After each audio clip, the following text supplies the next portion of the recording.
Good afternoon. Welcome to the Church of Christ at Dartmouth College, a member of the United Church of Christ, where whoever you are and wherever you are on life's journey, you are welcome here.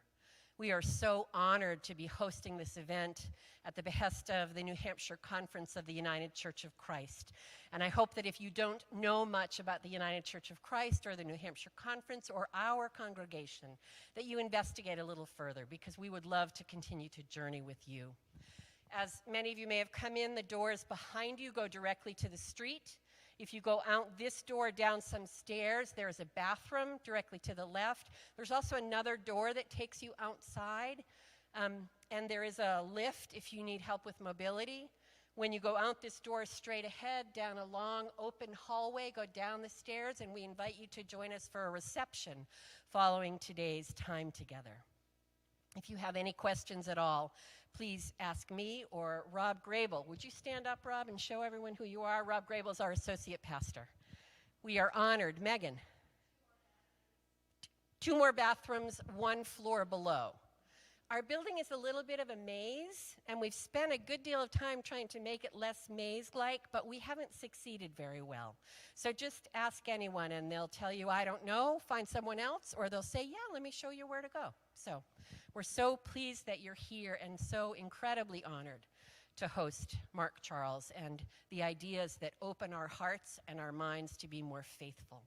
We are recording this service. It is currently being live streamed and will be accessible on our YouTube channel. It's Church of Christ at Dartmouth College, if you find you want to share today's talk, as well as the really invigorating morning worship service that we shared.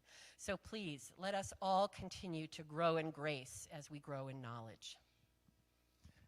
Thanks, Mandy. I'm Tim Hughes, and I work for the New Hampshire Conference, the United Church of Christ. My job is to run our camp, which is up in northern New Hampshire, and this is our brochure, and this is our logo on my shirt. That's why I'm wearing this shirt. But I want to invite you to think about coming out to the outdoors and come up there. But I'm also a member of our anti-racism ministries group, which is the group that came up with this idea and made this all happen. So I was one of the people helping to put the things in put the right things in the right slots to make this happen. So I'm super excited that it's going to happen, and I'm really glad that you were all here. I did send an email out, so if you did sign up on the registration, there's a link in that email that you can go back and later that Mandy was talking about on the website, on the YouTube page. I think that was everything I needed to say, and then I'm going to pass it off to one of our other members of the anti-racism ministry group, John Gregory Davis. I couldn't remember the Gregory part. John Gregory Davis. Yes, thank you again. On behalf of the anti-racism ministry team of the New Hampshire Conference of the United Church of Christ, we are so delighted that you are here. I am John Gregory Davis, and with my partner Susan, I co-pastor a congregational church just down the road a piece in Meriden. And it's really exciting to have an event here in the Upper Valley that so many have traveled to be part of. And when we were, many of us have had a chance to hear Mark online or to read his book and have been so impressed and thought we just have to bring Mark to New Hampshire. But as we were envisioning his talk, we realized that it would be important, as we're lifting up Indigenous issues, to connect with local Indigenous people as well. And so to kind of warm us up for Mark, we have Paul and Denise Pulio, head male and female leader of the Kawasak Band of the Pennacook Abnaki. And I'm going to invite them to come forward and start us off.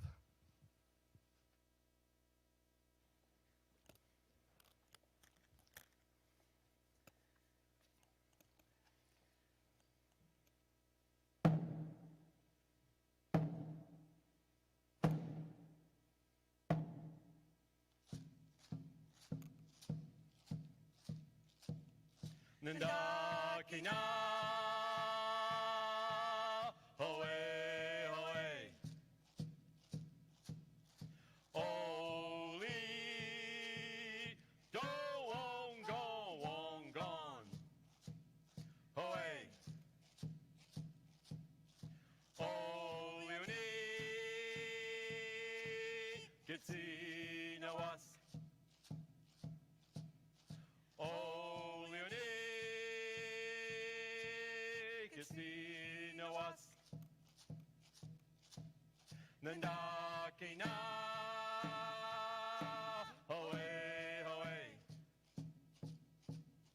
Holy Do wong gone Hoey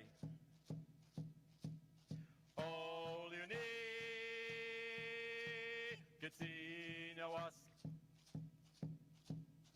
All you need Kisinawas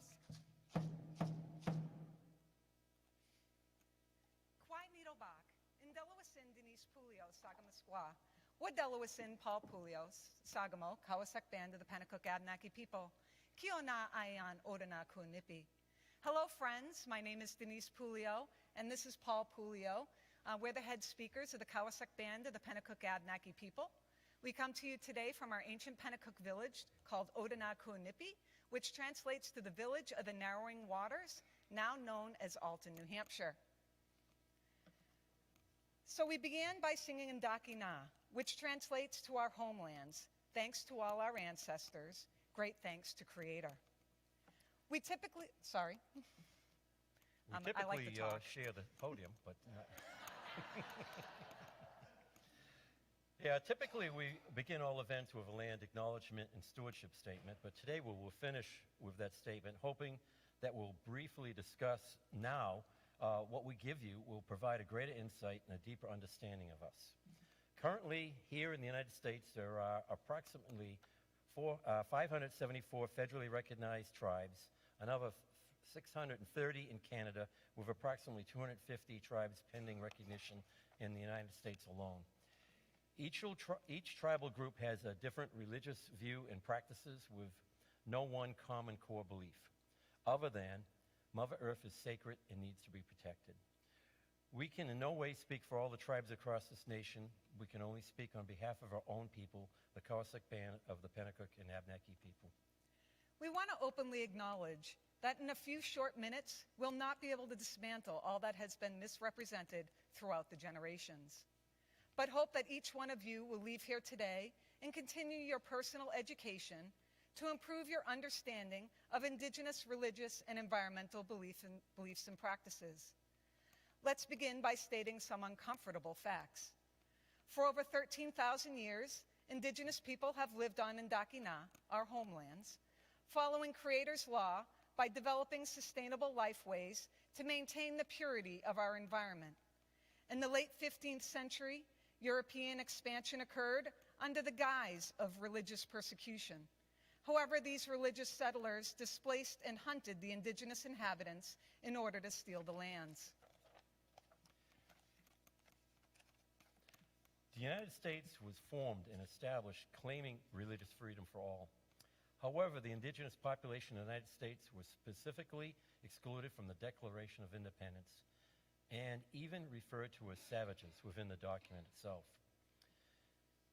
In 1823, in the Johnson versus McIntosh case, the United States Supreme Court ruled that the Roman Catholic papal bulls would become the law of the land in an attempt to justify ongoing indigenous land theft and the suppression and destruction of indigenous people, our families, and our communities. The doctrine of discovery is a concept of public international law established and promoted by the Roman Catholic Church and the European monarchs in the 1400s, all of which to legitimize the colonization and domination of all non-Christian lands outside of Europe. The Supreme Court still upholds and enforces that determination today. As a result, for the last approximately 500 years, indigenous land stewardship practices stopped, and mainstream society has been deliberately flooded with misguided information, images, and perceived facts about the indigenous lifestyle, customs, and religious belief system. This deliberate propaganda attack was specifically designed to diminish the humanness of the indigenous population and to appease and sanctify colonial greed, theft, and environmental abuses occurring throughout this nation. How many people here know that the original inhabitants of these lands, the indigenous population, were not granted U.S. citizenship until 1924 and didn't receive the right to vote in every state until 1962?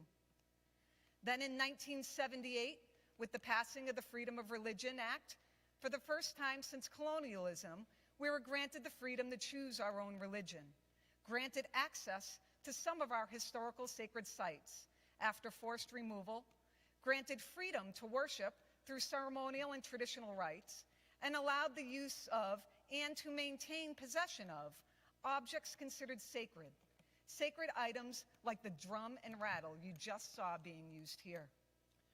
The first issue we always have to combat as Indigenous peoples is that we're warlike savages without any morals. The truth is that here in the East, we had a highly evolved matriarchal society that lived in harmony with the natural world and all of our surroundings. These sentiments are supported through the writings of the Jesuits, early Jesuits in the 1600s. The Jesuits studied the Abnaki culture, religion, and documented our language and dictionaries while embedded within our community. During that time, they reported to the Vatican, and I quote, "While we may properly regard this as too great a praise, we must admit that they possessed a nobility of character in a savage people." Another quote, "Their sentiments and principles of justice had no parallel amongst other tribes, and that we were never known to be treacherous, nor wanting in any honor or conscience in fulfilling our word given either in public or in private treaty." Those are pretty strong statements. The next biggest misconception we tend to hear is that we prayed to everything and anything. So we had multiple gods everywhere. I'm sorry to disappoint you all, but the Abnaki have always been a monotheistic tribe from the beginning. We believe in a single creator that is not male nor female. We don't have pronouns for the creator. We cannot designate a gender to what we do not know or understand. That is why our creator is called Gisi Nawaskom, which means the greater mystery of life. Do we pray for the earth and all of our surroundings? Absolutely. Indigenous culture and religious practices are intrinsically entwined with our environment and our physical place of being, and therefore it cannot be separated. When we honor, love, take care of, and pray for our planet and all beings that live on it, we are ultimately praying and caring for ourselves too. Creator gifted us with a wondrous place to live and made us the caretakers and stewards of Ndakina. Through hours of sitting, watching, learning how our non-human cousins survived, we learned patience, sustainability, longevity, and survivability as we developed respect for all of Creator's gifts and creatures. For over 13,000 years, we lived in harmony with our environment, just not surviving, but actually thriving in a sustainable lifestyle. We recognize the relationship between all living things and that we are completely dependent of one another for our own survival, which is why you hear us talk about how all things are related. Everything Creator has made on this planet has a purpose and a right to exist. It is our responsibility to understand our connection to the environment and all beings around us. We are not expected to completely understand the purpose of absolutely everything, and that is why we have faith in Creator, because only Creator has the ability to know everything. However, that is why we have to be so careful of this planet and each other. It is imperative we learn how everything on this planet is designed to be interdependent. We need to understand that when we alter our environment, whether it's from harvesting what we need to eat or the materials needed for construction of new buildings, those acts all change the future of plants, animals, and all other things that share the earth we live on. Simply put, every action has a reaction. When we do something in life, it's like dropping a pebble in the water, and that ripple we created continually grows as it spreads out across the surface. That ripple may be insignificant to us as humans, but that same ripple could drown an ant. Creator made that ant just like you and I, and that life is just as important as mine. All of nature is sacred, and who are we to destroy what Creator built? We are taught that Creator can fill every need that we have. However, Creator can never satisfy human greed.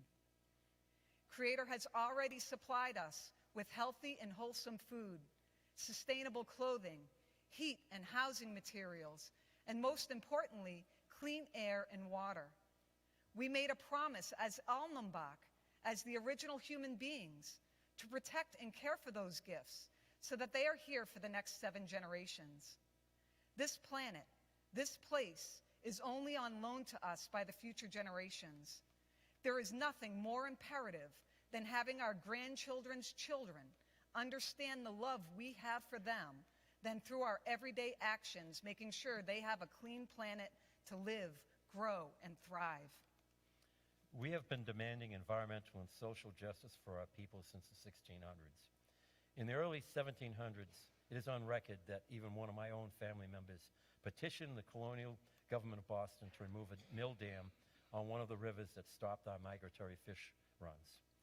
Last spring, some of you probably have seen this, we released a documentary film called Swimming Upstream, Indigenous Environmental Justice for our Waterways. It was all about river herring and how important they are to the ecosystem.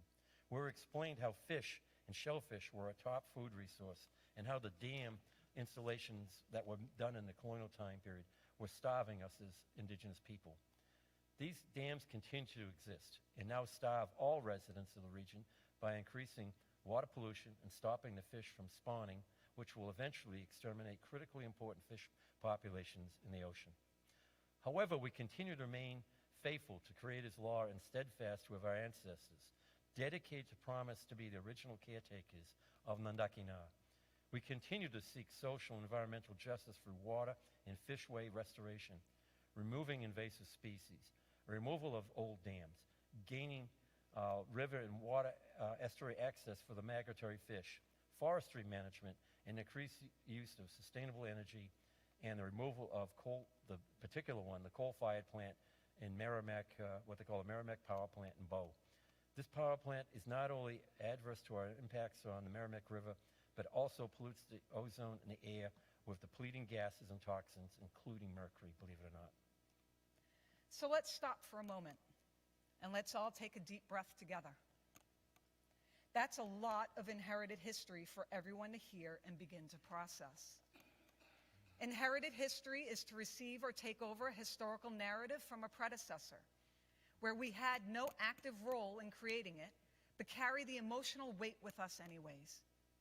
I'm grateful that each one of us here and now are not responsible for that past. I'm grateful that we can freely discuss the burden of that inherited history and how these discussions unite and bring us together as a people, as a community. I'm even more grateful that Creator blessed each one of us with the gift of choice, the gift of free will, and that we do not have to continue with the social and environmentally destructive ways of the past, but we hold the power to change and be better. To remember that everything Creator has made on this planet was done so with beauty and perfection. Gisi Nawasqua recognizes we are all human and will make mistakes, so it is a responsibility to seize these moments Creator provides for us, to correct any wrongs, and try to restore the natural balance. This belief is firmly integrated and embedded not just in our religious practices, but also in our culture as a people. Creator is forgiving and is giving us an opportunity to remember our original promise to be the caretakers of Nandakina. In each other, to repair and to make amends where we can as quickly as possible. You cannot honor Creator if you are manipulating, destroying, and polluting Creator's greatest gifts, our environment and one another. We must learn from these experiences so that each of us can make better decisions in the future and not repeat the errors of the past. As we join you here today, we ask each of you to reflect on what we are doing and what you are doing daily within your own life, and to honor and to protect our Earth Mother, and to show respect to all the Creator's blessed us with. What message will you be leaving for your next 7 generations? Will it be a world of clean land, air, and water, or will it be a chemically driven, toxic, and destructive environment, slowly leading us to our own human extinction? What message will you send, and what will your legacy be? As we close, we ask you to join us in loving and protecting Mother Earth and all that Creator has loaned to us, and close with a land acknowledgement and stewardship statement. As we all journey through life, we wish to acknowledge the spiritual and physical connection the Pennacook, Abenaki, and Wabanaki peoples have maintained Twindakina, our homelands, and the Aki, land, Awan, air, Nibi, water, Lolakwikak, flora, and Awaasak, fauna. As Alnumbak, the original human beings, we ask you to acknowledge the hardships that continue to be endured after loss of unceded indigenous homelands. We seek your help to foster relationships and opportunities that strengthen the well-being of all living things, as we all, and when I say all, we all, carry forward stewardship traditions of our indigenous ancestors that we've maintained for over 13,000 years. Katsi Oleoni, Katsi Nawas, Taminik Wadaminana, Olido Gowangon, Oleoni. Great thanks to Creator, the great mystery of life, and that we remember still. Thanks to our relations. Thank you. Gisilini.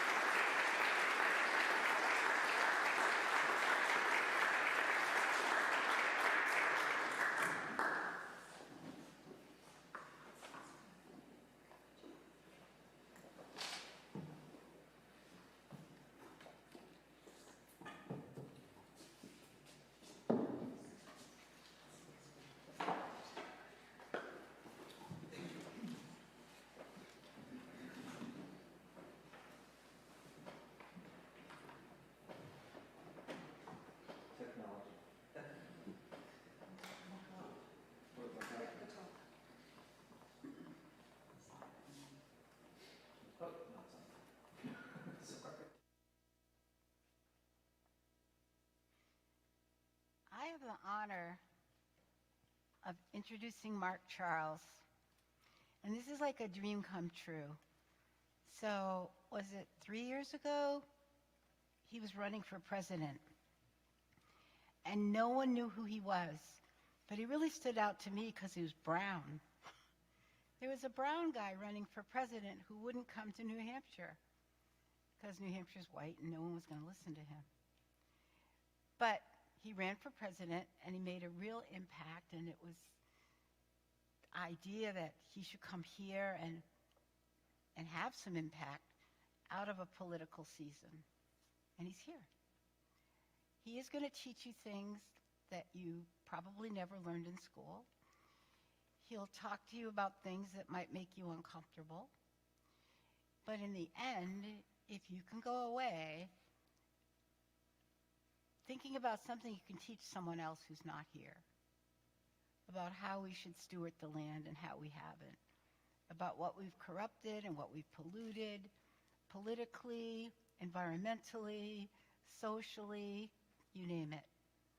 You will get something from Mark Charles, and you won't be bored. You'll go away just full of something new. So I just want to put a blessing on this presentation and thank Mark Charles and his daughter for being with us today, and thank Reverend Lape for letting her use this beautiful church. And thank Denise and Paul for joining us, as they're our New Hampshire neighbors, and we're all going to get to know you guys a lot better. Thanks.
Mark Charles in the chef. Sin beked na nusler, do tohiglini bashes jean. Sin beked In our Navajo culture, when we introduce ourselves, we always give our 4 clans. We are matrilineals of people, and our identities come from our mother's mother. My mother's mother is American of Dutch heritage, and so when I introduce myself, I say Tsinbake Dene Nishle. Loosely translated, that means I'm from the wooden shoe people. My second clan, my father's mother, is Tohiglini, which is the waters that flow together.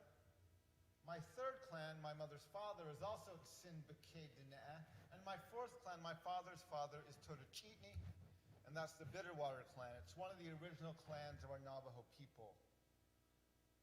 I am very honored that I did not have to do a land acknowledgement today. Normally, I have to do that, but today we were welcomed to the land by the inhabitants of this nation, and I am so grateful for their stewardship of these lands. I am so grateful for their incredible welcome and education they gave us on these lands, and I am grateful and humbled to be visiting and walking on these lands today. So ahiahat to both of you. It is an honor and a privilege to be here, and I hope I conduct myself in a way that brings respect to you and respect to the people who we touch today. Ahiahat, thank you. Over the next hour and a half to 2 hours, they said I don't have a time limit, so we'll see. But I'm going to say some things that are probably going to offend everybody in the room. There are times where you're going to feel picked on for being educated liberals. There are times you're going to wonder, is he actually a white evangelical in hiding? There are times you're going to wonder, who did I vote for before I ran for president? There's times where you're going to be sitting there saying, well, why is he picking on me and he's not picking on the conservatives sitting in that row just behind me? I'm squirming and they're not. Don't worry, I'm here to offend everybody. Over the next 90 minutes, I can pretty much assure you everyone will squirm at one point or another. And that's intentional. I'm not picking on people. I'm not trying to make people feel like I'm going to cancel them, but I'm absolutely trying to point out that there are things we as a nation need to learn how to talk about, and we don't know how to talk about it. So the primary topic of the book of my lecture today comes from a book I co-authored called Unsettling Truths, The Ongoing Dehumanizing Legacy of the Doctrine of Discovery. I wrote it with a good friend and my co-author, whose name is Soong-Chan Ra, who is actually a professor also at Fuller Seminary, and he and I wrote this book together. He is also the author of many other books. I'm going to mention several books throughout this lecture. After the lecture is over, I will leave my books on the table here if you want to come and just look at them or take a picture for future reference or to buy them later. If you want to buy a signed copy of my book, you can actually buy it. My daughter is here. She's helping me sell in the main room. And we are selling signed copies of the book as well. We're also doing, I call it my book study special. We're going to do a Q&A after the session today. But I can pretty much already tell you what questions you're going to ask, because I've done this many, many, many times. And I know what questions will be asked, and they're good questions, and they'll come from your heart, and we'll need to discuss them. But they're not the heart of the conversation. I usually, when I speak in sessions like this, I stay 2 days, and then the second day, I have another Q&A, because I will say some things that are going to completely rattle you. And after you go to sleep tonight, and you have a few REM cycles in you, and your brain sorts a few things out, tomorrow, you'll have another set of questions.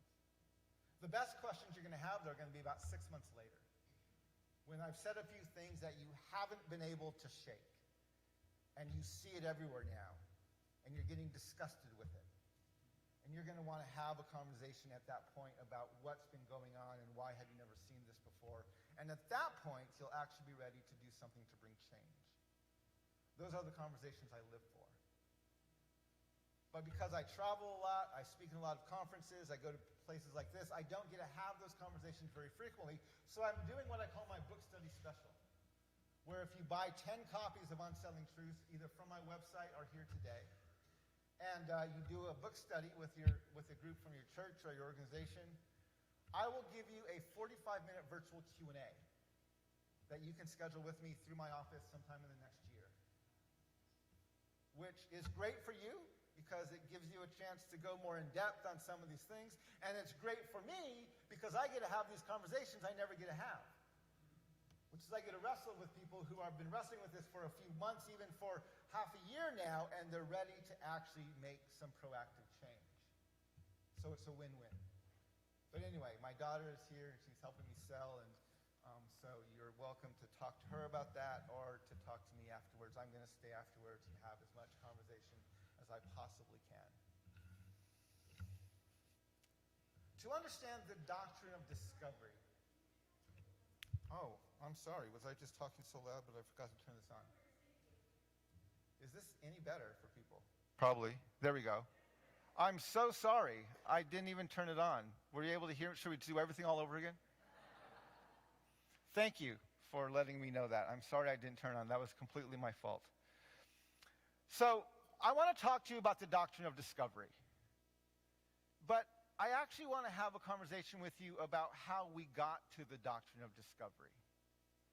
The doctrine of discovery is a series of papal bulls, edicts of the Catholic Church, that dehumanizes indigenous peoples and gives the right of sovereignty or the fiefdom to those lands to Western European Christians. And the question we need to ask is, how did the church get there? Right? How did we get from the teachings of a guy who said things like, love your enemies and pray for those who persecute you? How did we get from there to a doctrine that says you can kill people who don't look like, sound like, act like, or worship like you? We actually cover that journey in chapters 3 and 4 of our book. And to understand that journey, and you may or may not be able to see these slides very well, but I'm mainly doing this so you won't call me a liar. Okay, because I'm going to give you a bunch of quotes, and you're going to think it can't say that. I will read those quotes to you, but they'll also be on the screen so you can test me. You can prove it to yourselves that this is actually what the document said or that leader said or someone else said these things. It's not just me putting words in their mouth. So even if you can't see the screen, don't worry too much because I will go over all of them together. But to understand how we got to this doctrine of discovery, we have to understand the Old Testament Israel's legacy of land covenant. Land covenant is a relationship, a covenant that the people of Israel had with the God of Abraham. It basically said if they obeyed their God, God would bless them and they would flourish in their lands. And if they disobeyed their God, God would punish them and would exile them from their lands. One of the examples of this land covenant comes from Deuteronomy chapter 30, where the people of Israel are standing on the banks of the Jordan River, ready to cross over and take possessions of their promised land, and God is reiterating the threats and promises, and I'm going to say his, not because I believe God doesn't have a gender, but because the God of Abraham, if you read the way it's recorded in the book, absolutely is a male. And they use the term he for him all the time. So in reference to the God of Abraham, I will talk about he. When I talk about creator, I will use gender-neutral pronouns. Or call creator. But the God of Abraham had a land covenant with the people of Israel, and it said that if they obeyed him, he would bless them, and if they disobeyed him, he would punish them. And in Deuteronomy 30, it says, if we keep his commandments and his ordinances and his laws and the articles of our covenant with him, that we may live and be multiplied, and that the Lord our God may bless us in the land, whether we go to possess it. But if our hearts shall turn away so that we will not obey and we worship other gods, we shall surely perish out of the good land, whether we cross over this river to possess it. So this is how the land covenant works. You obey God and God blesses you. You disobey God and God punishes you. It sets up a barometer for the people of Israel of prosperity. Right? They can pretty much gauge how they're doing in their relationship with God based on their prosperity. If their borders are strong, their families are well fed, their kingdom is stable, it's a good sign they're doing well in their relationship with God. If their borders are porous, if they're not feeding their families well, if they're in danger of being exiled or they even are exiled, that's a good clue that something is awry, something is wrong in their relationship with God. Their prosperity is not their only barometer, but it's one of their primary barometers. Now, when Jesus came into the world, the people of Israel were not prospering. They had not heard from God in a long time. They were going through this extended period of silence. They were actually under the occupation and oppression of the Roman Empire. They were being taxed. They were having census being taken. They could not worship freely. They could not travel freely. And they were waiting for God to send his Messiah to come and return them back to the greatness of the kingdom of David. And they were looking for this Messiah to come. The Pharisees were trying to compel God to send his Messiah by, even though they were lay people, they were keeping the law of the priests to try to show their piety to God and get God to send his Messiah quicker. So when Jesus came into this world, he knew who he came to be, he knew what he came to do, but he had to radically begin to shift expectations. So yes, he was the Messiah, yes, he was the Son of God, but he was born in a barn and grew up as a refugee. Yes, he was the Son of God, and angels were announcing his coming, but they were singing to shepherds. Right? Jesus knew who he was and knew what he was coming to do, but he knew that if the people weren't prepared, they would miss him because he wasn't coming in the way that they were expecting him to come.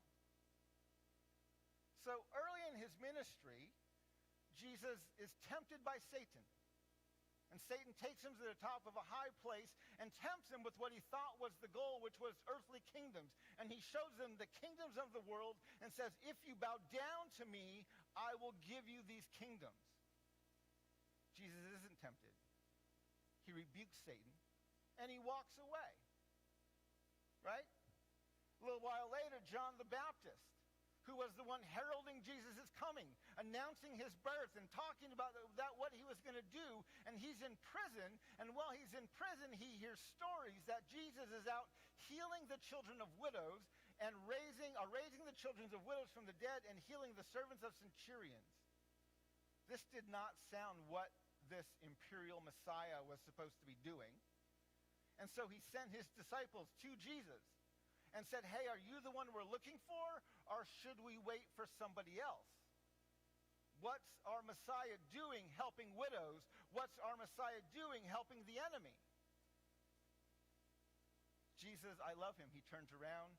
He casts out more demons, heals more of the sick, gives sight to more of the blind. And then he says to John's disciples, this is who I am, and this is what I'm doing. Either get on board or get out of the way. Right? He basically rebukes John. Says, this is who I am. Just get on board or get out of the way.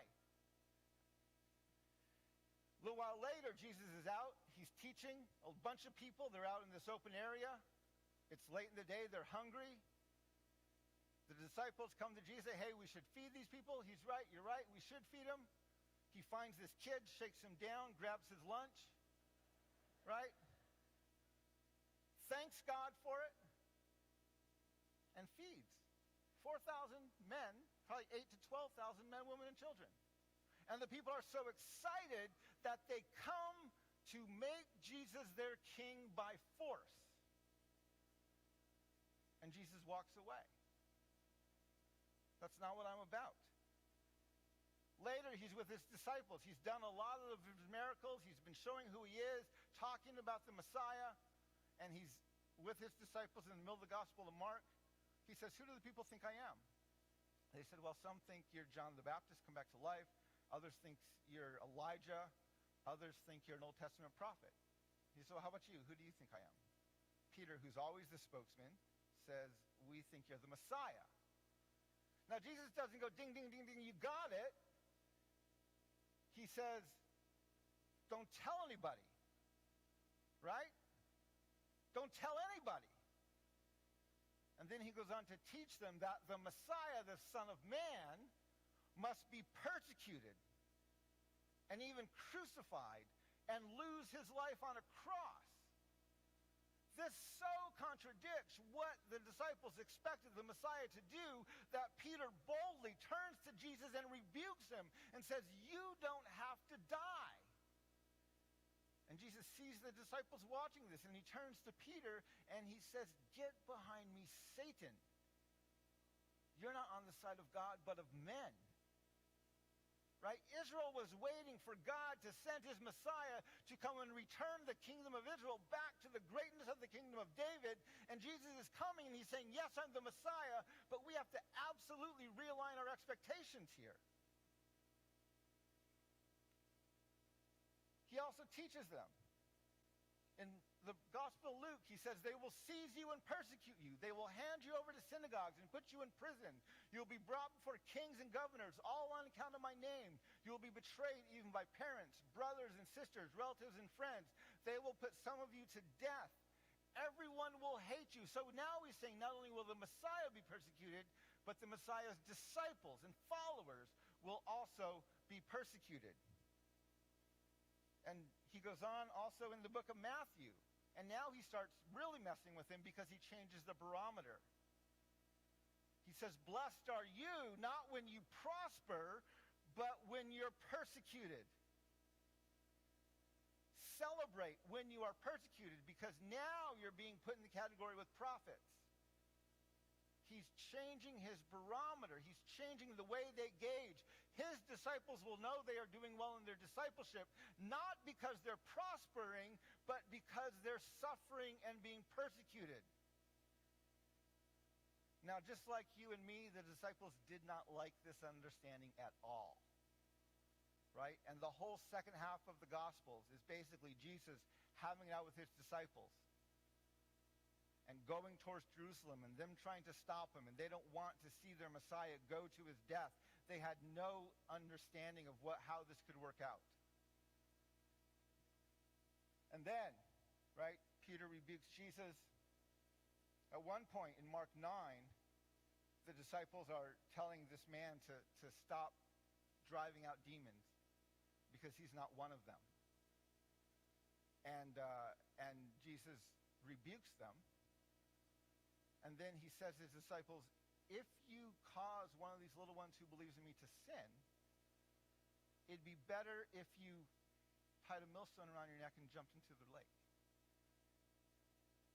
He said it's better to enter life maimed than with two hands to be thrown into hell. He said that if your eye causes you to sin, gouge it out. It's better to go into life blind than with two eyes to be thrown into hell. He's completely changing their paradigm of what it means to be his disciple.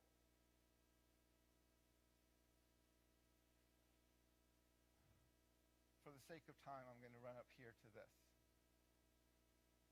Now, at the end of John, in his trial, Jesus is finally brought before Pilate, right? And he's arrested. Again, when he gets arrested, Peter pulls out a sword and cuts off a soldier's ear. Jesus turns and rebukes Peter, picks the ear back up and puts it back on. He's brought before Pilate, right? And Pilate doesn't want to crucify Jesus. He's looking for a way to write him off. And so he's asking Jesus questions, but Jesus isn't helping his cause because he's not answering. He's just sitting there silently. Finally, Pilate gets exasperated and says, "Don't you know I have the power to set you free or to kill you? Give me an answer." And Jesus scoffs at him and says, "You don't have the authority. You have no authority over me except what my Father in heaven gave you." He said, my kingdom is not of this earth. If my kingdom were here, the angels would come and set me free. Not the disciples, my friends. He said, my kingdom is somewhere else. And so he died on a cross, absolutely alone, because he was adamant to the very end. He did not come to establish a human, earthly Christian empire. He was adamant. Every time they wanted to make him king, every time they tried to get him to take over, every time they tried to use power, he's like, "No, that's not the way we're doing things. My kingdom is somewhere else. I am not here to establish a Christian empire." And the disciples didn't get it until Pentecost. They finally started to clue in. And it finally started dawning that Jesus knew what he was talking about. And at Pentecost, the disciples began to embrace this understanding of suffering and persecution. And most of them, almost all of the disciples, went on to die a martyr's death. And so in the first century, when you had the church, right, you had this ragtag group of people who were laying down their lives and they were being persecuted, right? They were defined by their discipleship and their communion, and they were being persecuted as a group of people. And they knew that once you joined this group, you were probably going to be persecuted yourself. Like, this was what it meant to be the church. And this lasts from the first century, the second century, the third century, and in the fourth century, things began to change. Now, if you're like me, all my life I've blamed the heresy of Christendom on Constantine, right? He's the one who converted, and he didn't just convert individually, he converted all of Rome, and he fundamentally changed what it meant to be the church. Now, instead of being the church because you're part of this group that is identified by their community and by their discipleship, now the church is defined by a political realm, and you join the church by being a citizen of the empire. Completely and fundamentally changes what it means to be the church. Now, all of my life, I've blamed Constantine for this heresy. But in doing the research for this book, I realized it wasn't actually Constantine who came up with the heresy. He was being fed it. There was a book written back in that time, it was in the 4th century, by Eusebius, who was the bishop of Caesarea. He's actually the person who baptized Constantine. And in the 4th century, he was writing a book called Ecclesiastical History. He was trying to do something that had never been done before, which is to record a history of the church from the beginning up until now. It's actually a volume of 11 books. He starts with the communities before Jesus was born, where the children were being put to death. He kind of glosses over the stories of Jesus and picks it up with the stories of Stephen being stoned, and then all of the other disciples who are also dying a martyr's death.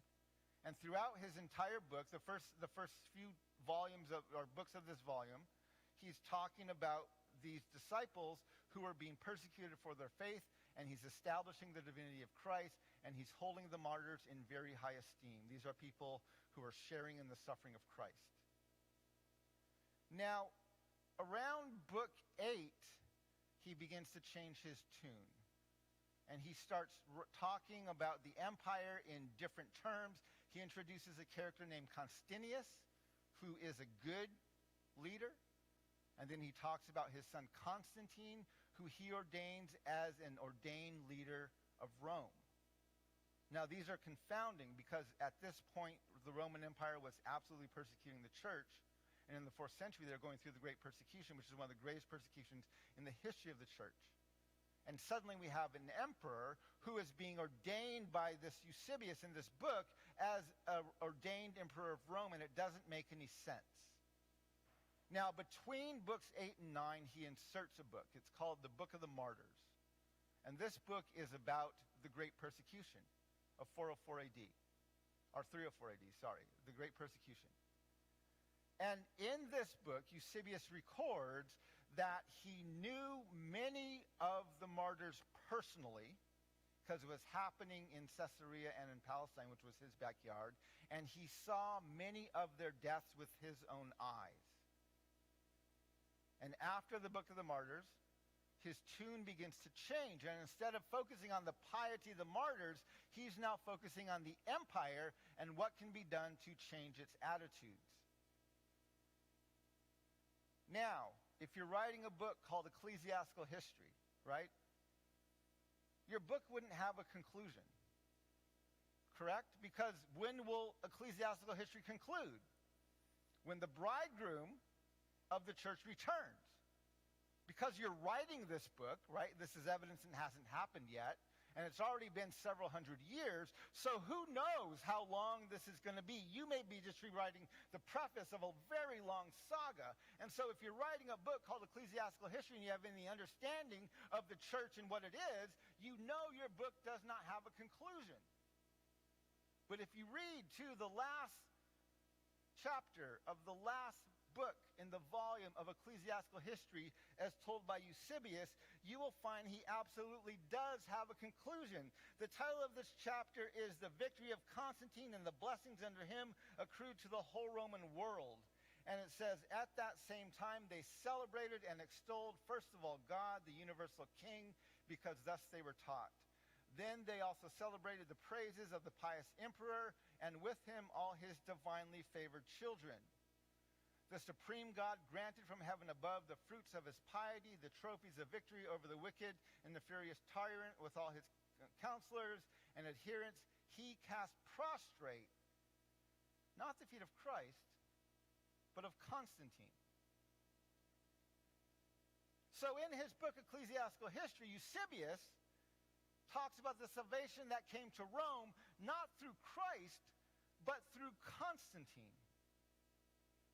You see, if you want to change the barometer, and you want to go from a barometer of persecution back to a barometer of prosperity, if you want to start talking about a kingdom here on earth instead of one in heaven, your biggest challenger is Jesus.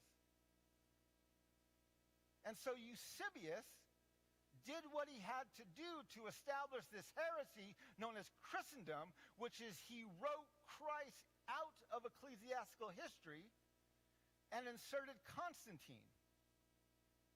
Constantine is now the Messiah figure in the history of the church. Well, now we have a theological problem, right? So how are the theologians of the day going to address this heresy? Well, first, I just have to go on his next books, right? So this was ecclesiastical history. His next book is just flat out heresy, right? His next book is called The Life of the Blessed Constantine. Chapter 1 was titled How God Honored Constantine. Chapter 2 was how he was the servant of God and the conqueror of nations. Chapter 7 was he conquered nearly the whole world. What did Satan promise Jesus if he would bow down to him? The whole world. Chapter 28 was how he was praying. God sent him a vision of a cross of light in the heavens at midday with an inscription admonishing him to conquer by that. Chapter 29 was titled How the Christ of God appeared to him in his sleep and commanded him to use in his wars a standard made in the form of a cross. Now there's another church father who saw a vision, as Constantine claimed to have seen, the vision of Melvain Bridge, right? This is what he's referring to here. This other vision was by St. Paul, right, who was on his way to persecute Christians and was met by Jesus on the road and was blinded and sent stumbling into the next town. He sat there for 3 days. Finally, a prophet was sent to him, and he was told how much he was told. This prophet was told to go and tell Paul how much he must suffer now on account of the name of Jesus. Why? Was God punishing Paul? Was Jesus giving him a taste of his own medicine? No. What was the barometer for following Jesus? Persecution. So he was saying to Paul, you used to persecute, now you will be persecuted. This was the barometer that Jesus taught. So Constantine may have seen a vision, right? He might have seen a vision. I promise you it was not of Christ. Christ would not have appeared to the emperor of the most powerful nation in the world and told him to conquer under the symbol of a cross. He would have told him to step down from the throne and to embrace the persecution that was surely going to come his way, because that was the barometer of being a disciple of Christ. So Constantine may have seen a vision. I promise you it was not of Christ. So now we have the theologians of the day, right? So now how are the theologians going to respond to this heresy known as Christendom, a Christian empire? Well, Augustine was actually one of the first theologians to have to confront this, and Augustine is best known for writing what's called the just war theory. Now, the just war theory is about how do you fight wars more justly, right? Which is not a bad question. The problem is it assumes the heresy of Christian empire. Because if you want your Christian empire to go off and kill, if you want to recruit soldiers to kill in the name of God and country, you have to do some theological gymnastics, because a plain text reading of the teachings of Jesus do not allow you to send your soldiers to kill off in the name of God. And so Augustine has to do some theological gymnastics. So I use the fact that he wrote a just war theory as proof that he decided to collude with the heresy instead of prophesy to it. But I wanted to see, where did he cross the line, right? Because when you cross the line with Jesus, he tends to call you out. So I want to know where he crossed the line. So I read through his writings on just war. I couldn't find it. I read through his writings on the two kingdoms. I couldn't find it. He seems to agree that the kingdom of man is not the same as the kingdom of God. But he's like, but we have this now, so let's find a way to make it work. And then I was looking at his book on the correction of the Donatists. And in the correction of the Donatists, Augustine is dealing with heretics. And he's asking the question of what is the role of a Christian king in a Christian empire, right? We've never had this before. We've always had Christians underneath the rule of an oppressive, even a pagan emperor. What do we do now that we have a Christian king in a Christian empire? It's not a bad question, but it has a horrible premise, because it accepts the understanding, the notion that there is such a thing as Christian empire. And Jesus is adamant that there wasn't. And so he writes that how then are kings to serve the Lord except by preventing and chastising with religious severity all those acts which are done in opposition to the commands of the Lord? For a man serves God in one way, in that he is man, in another way, in that he is also a king. In that he is man, he serves him by living faithfully, but in that he is also king, he serves him by enforcing with suitable rigor such laws as ordain what is righteous and punishes what is the reverse. He goes on to say it's better that men should be led to worship God than be driven to it by fear of punishment or pain, but we have found advantage in first compelling people through fear and pain, so that afterwards they might respond to sound teaching. So he's arguing that the role of the Christian king in the Christian empire is to compel people through fear, punishment, and pain to obey the teachings of the church and the commands of the scripture. Clearly this is not what Jesus taught. Right? If Jesus had no problem calling St. Paul Satan, he wouldn't hesitate for a moment to look at Constantine or to Augustine and say, what are you thinking? You're not on the side of God, but of men. But unfortunately, he wasn't there to rebuke him. And so just war theory was accepted. Christian empire was ordained. And we go on now into the Crusades. And the Crusades are about expanding this Christendom as well as protecting Jerusalem. And then we get into another theologian. This is Aquinas. And Aquinas is also wrestling what do we do with heretics. And he writes that if worldly nations have the authority to kill people who break men's laws, how much more authority does the church have to kill people who break God's laws? He says, for it's a much graver matter to corrupt the faith which quickens the soul than to forge money which supports temporal life. Wherefore, if forgers of money and other evildoers are forthwith condemned to death by the secular authority, how much more reason is there for heretics, as soon as they are convicted of heresy, to not only be excommunicated, but even put to death? So now he's arguing the role of the Christian king in the Christian empire is to kill people who don't keep the commands of the scriptures or the teachings of the church. In the 13th century, the church also introduces a new category. This is called the infidel. It's a subhuman category. It's first applied to the Moors, who are the Muslims. Later it's applied to indigenous peoples. Anyone who doesn't keep or follow, worship the God of the white European Christian male. Now that we have this subcategory of infidel, now we don't even need a just war theory, because now our wars are justified on theological grounds. We're fighting the other. We're fighting the enemies of Christ. And so it's out of this, in 1452, that Pope Nicholas V writes out these words, and he says, invade, search out, capture, vanquish, and subdue all Saracens and pagans whatsoever. Reduce them to persons of perpetual slavery and convert them to his and to their use and profit. This papal bull, along with other papal bulls written between 1452 and 1493, are collectively known as what we call the doctrine of discovery. This is the church in Europe telling the nations of Europe, wherever you go, whatever land you find not ruled by white European Christian rulers, those people are subhuman and their land is yours to take. This is the doctrine that the European nations go into Africa, colonize the continent, and enslave the people. They did not see them as human. It's the same doctrine that Columbus, who was literally lost at sea, land in what they called this New World, and claimed to have discovered it, even though it was already inhabited by millions.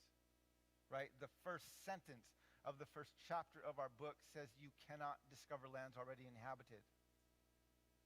You can conquer those lands, you can steal those lands, you can even colonize them. You can't discover them unless your worldview informs you that the people already living there are not fully human. This makes the doctrine of discovery a white, male, Christian supremacist doctrine that is the direct fruit of a church that for 1,400 years has been prostituting itself out to the empire.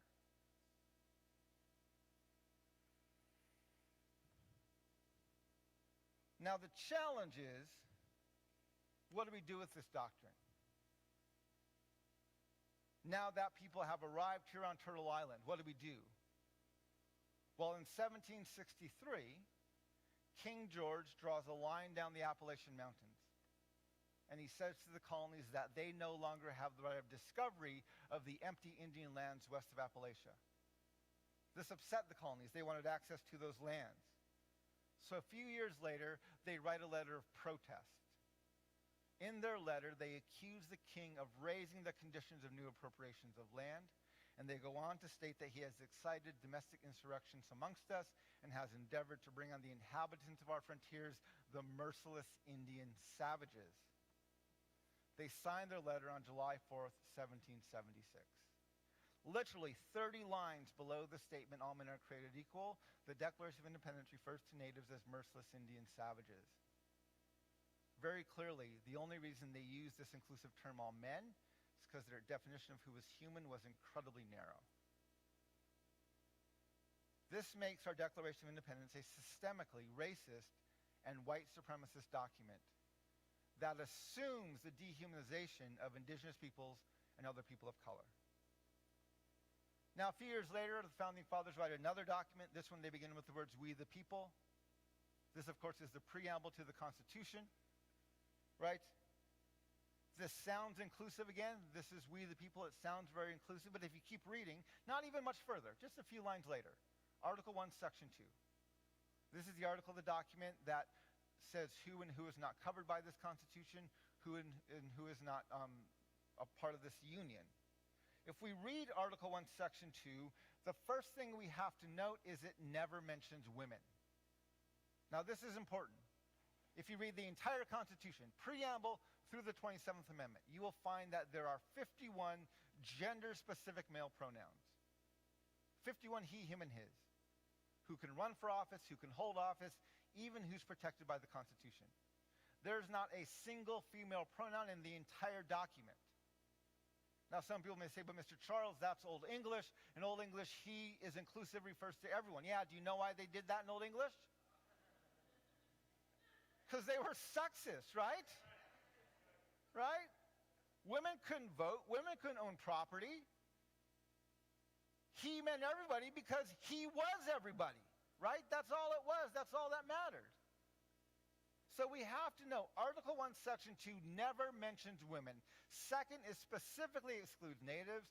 And third, it counts Africans as 3/5 of a person. So who's left? This is 1787. That literally leaves white men. And technically, it's white landowning men who can vote. You see, we don't acknowledge this enough. The purpose of the Constitution, the reason it was written, was to protect the interests of white landowning men. And the proof for this was in 1857 with the Dred Scott decision. Right? When now they were beginning to emancipate some slaves and talk about what do we do with these newly freed enslaved peoples? Do our foundations apply to them? And they decided no. Our foundations do not apply to people of color. They are not protected by the same documents that the rest of us are. This was our Supreme Court in 1857. Now, in 1823, there was another Supreme Court case. This is Johnson versus McIntosh. These are two men of European descent. They're litigating over a single piece of land. One of them got the land from a native tribe. The other one claimed to have gotten the same piece of land from the government, and they want to know who owned it. Who had the right to sell the land, the tribe or the government? The case goes all the way to the Supreme Court. This is the John Marshall Court, considered one of the greatest Supreme Court jurists in our nation's history. And they had to determine the legal precedent for land titles. They rule that it was discovery that gave title to the land. And then because that might leave some wiggle room for native nations to argue, so we have sovereignty over our lands, John Marshall went on to clarify in his opinion, and he said, but the tribes of Indians inhabiting this country were fierce savages whose occupation was war and whose subsistence was drawn chiefly from the forest. To leave them in possession of their own country was to leave the land a wilderness. This case in 1823, along with a few others, creates the legal precedent for land titles. Now, this precedent and the doctrine of discovery are referenced by name by the Supreme Court in 1954, in 1985, and most recently in 2005. I have a TEDx talk online. It's called We the People, the 3 Most Misunderstood Words in U.S. History.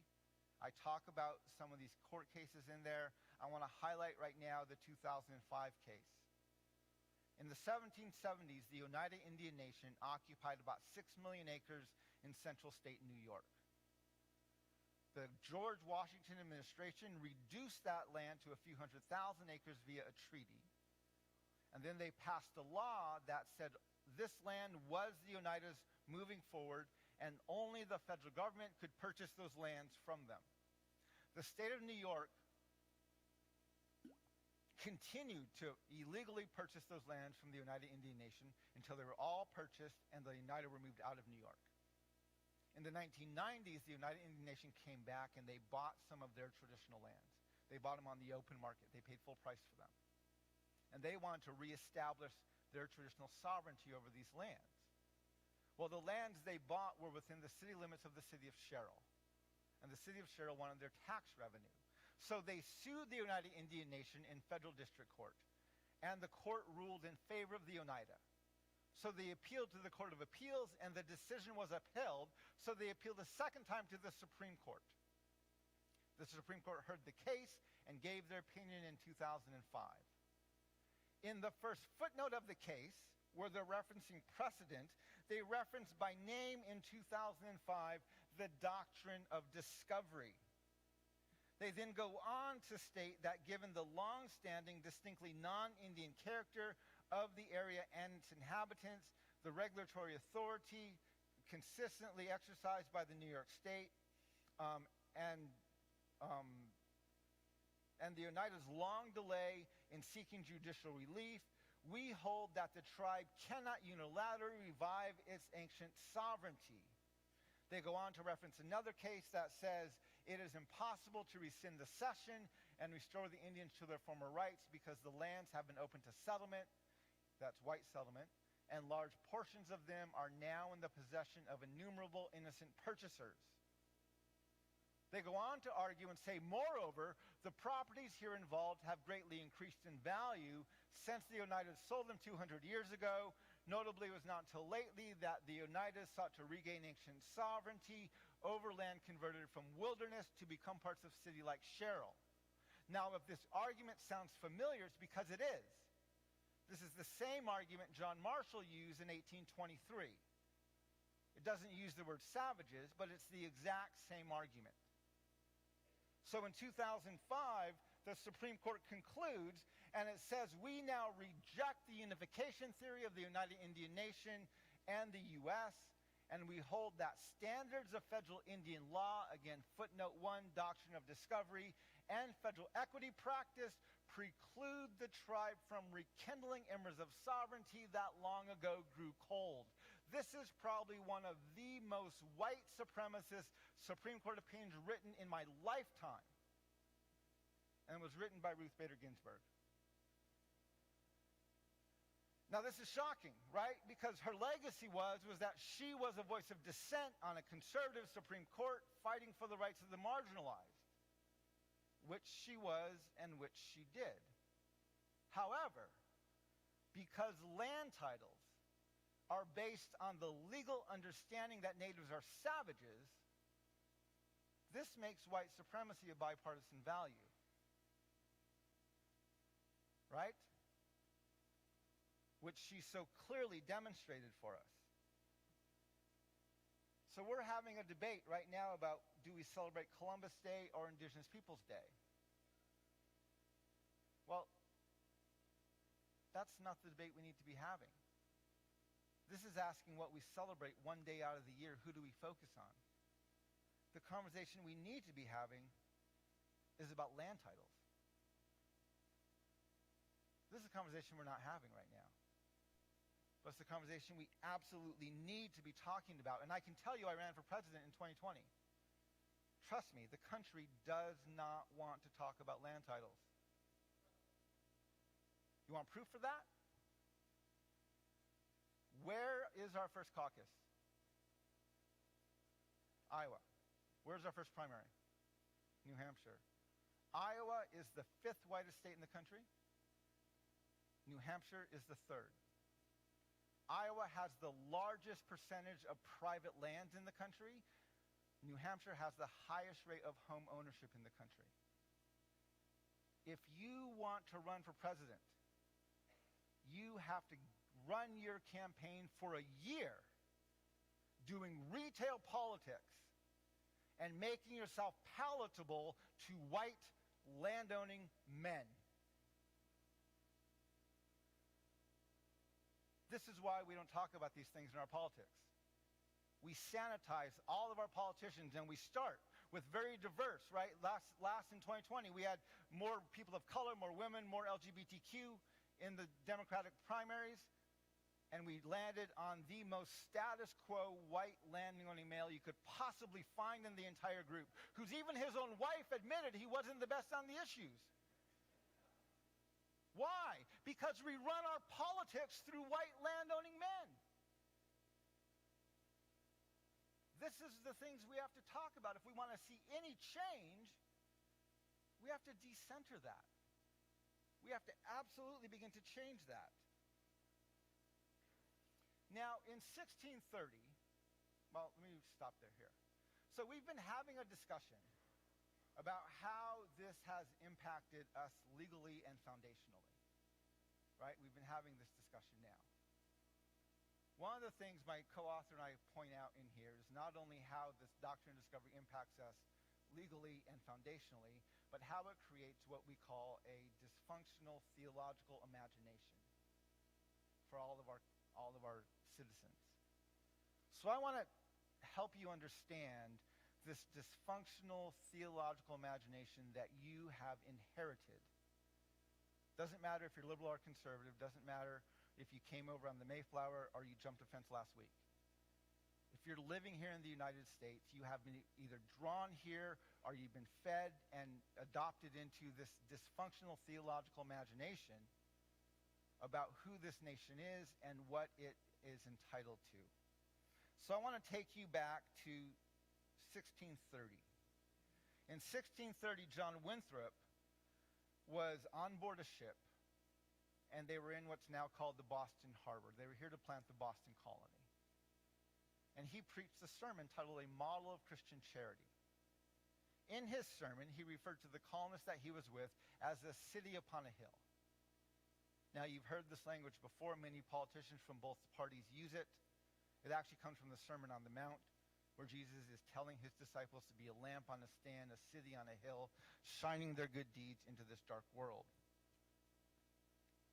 He goes on to exhort the people in all meekness, gentleness, patience, liberality. They should rejoice together, mourn together, labor and suffer together. They should keep the unity of the spirits within the bond of peace. These are just your basic Protestant Christian exhortations. Now, end of a sermon, he decides to compel his congregants to heed his exhortations by doing what most pastors do, which is he quotes from the Old Testament of the Bible. And he decides to quote from Deuteronomy chapter 30. And he says, "But if our heart shall turn away so that we will not obey, and we worship other gods, we shall surely perish out of the good land, whether we pass over this river." Now, Deuteronomy 30 says river to possess it. But in his sermon, John Winthrop changes that to vast sea. Now, why would he do that? Well, he didn't cross a river, right? He crossed an ocean. So what's he saying? Based on the exhortations of Jesus to be a city on a hill, based on the model of Old Testament Israel, they are standing on the shores of their promised land, ready to go and take possession of them. Now, who here has read the book of Deuteronomy and Joshua?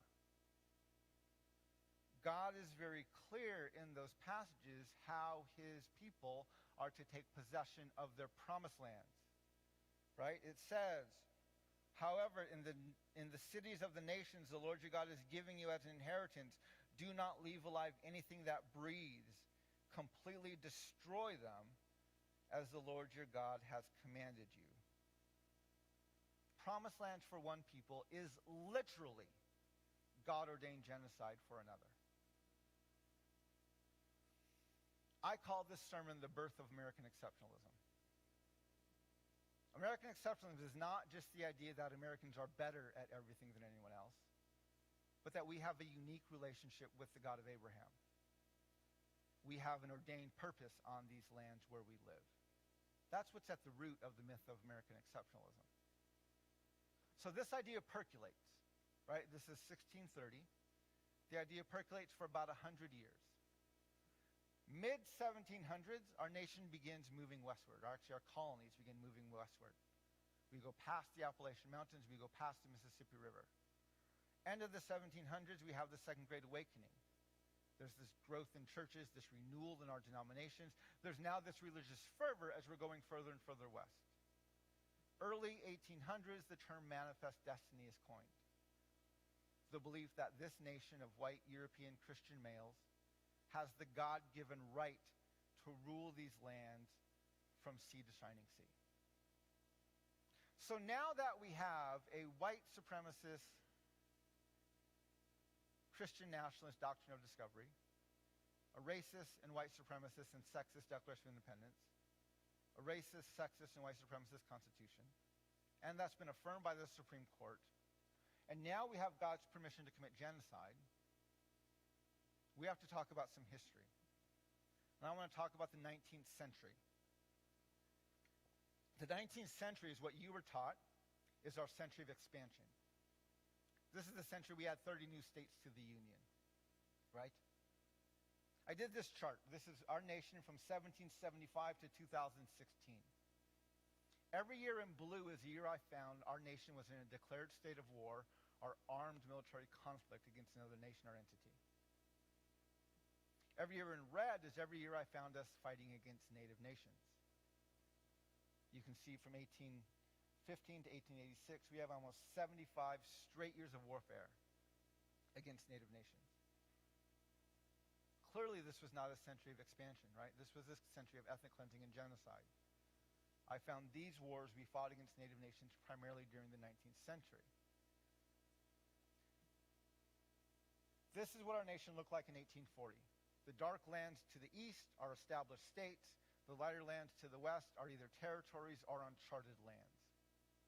Now, you can go online and you can look up Congressional Medals of Honor by war and by conflict. And if you look up Congressional Medals of Honor for the Indian War campaigns, you will find that between 1839 and 1898, the United States Congress awards 425 Medals of Honor to the U.S. soldiers who participated in the Indian War campaigns. End of that period, this is what our nation looked like. We had completed our manifest destiny, made it all the way from the Atlantic to the Pacific coast. During that same period, the majority population ballooned from 5.3 million to 76.2 million, and the native population collapsed from 600,000 to 237,000. If you're doing your math, that's a 61.47% rate of genocide. If you're comparing your math, that's a higher rate, almost a double the rate of genocide that Hitler had over the Jewish people in Nazi Germany. So there's no other way to say it. Between 1839 and 1898, the U.S. Congress awards 400 Medals of Honor for the ethnic cleansing of these lands and the genocide of native nations and peoples. This is a population growth from discovery, 1500 to 1900. In 1500, the world population was 480 million. In 1900, it was 1.6 billion. That's a 3.39% rate of growth. Europe, during that same period, went from 82 million to 300 million for a 3.65 rate of growth. Africa, even with the horrors of the slave trade, went from 63 million to 123 million for a 1.782 rate of growth. North America went from 0 humans, since we were all savages, to 76.2 million.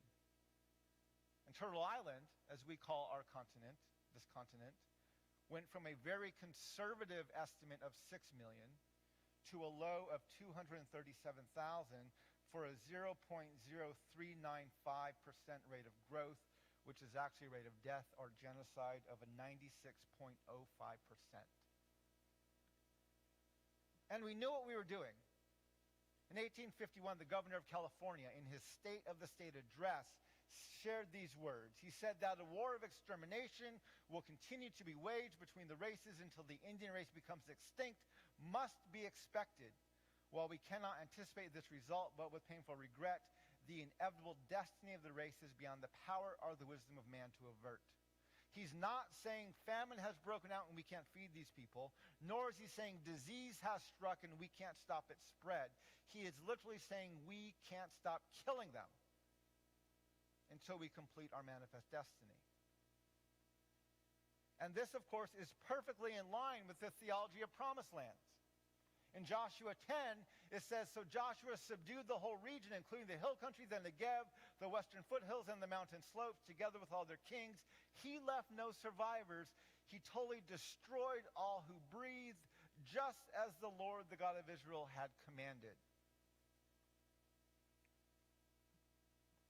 Now, you'll notice over the last 15 minutes, I didn't share any stories. I didn't talk about the actual genocide. I didn't talk about which nations and what wars and what massacres, and I didn't go into those details. You're sickened by these numbers, but you're only struck emotionally.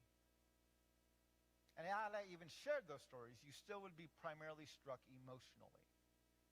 I would not have addressed your dysfunctional theological imagination that you've been given and that you've inherited over the course of your lifetime.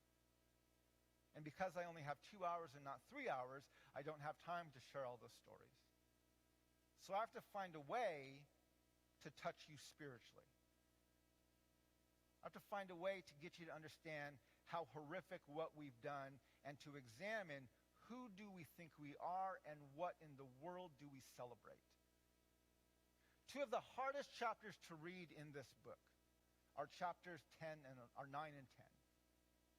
9 and 10 wrestle with the understanding, or not even to say wrestle, we acknowledge the understanding that the victors write the history, right? If you win a war, you get to write about the war. This is pretty much common understanding. What we don't wrestle with as a nation, though, is that we've never lost a war that matters. We've never been occupied. We've never given up large tracts of land. We've never had a regime change. We've never been disarmed. We've never borne the global shame of the shame of the global community. Right? Technically, the Korean War isn't over yet. We pulled out of Vietnam. We pulled out of Afghanistan. We got a bit of a black eye, but didn't lose any land. We've never lost a war that matters. And as a result, we've written our own history for 250 years. Now, imagine with me for a moment, okay? Let's just say Nazi Germany wins World War II. Just pretend. How would Nazi historians have recorded the legacy of Hitler? Well, he'd be their greatest leader ever, right? Brought them from global obscurity to global dominance. How would Nazi historians have recorded the Holocaust? Well, we have Holocaust deniers today. Imagine if they won the war, right? What Holocaust? There was no Holocaust. What's going to make you throw this book across the room, if you read it, what's going to make you very uncomfortable in the next 30 minutes, is we take that principle and apply it to our nation. Because we've never lost a war that matters, and as a result, we have written our own history for 250 years. And when you do that and you're never checked, you end up with a mythology, not a historical account. And so we look very closely in chapters 9 and 10 at the history of this man, Abraham Lincoln. Now, in the past few decades especially, as race relations have gotten increasingly worse again in our country, more and more people have unanimously and consistently decided that Lincoln is our greatest president. Right? Both sides.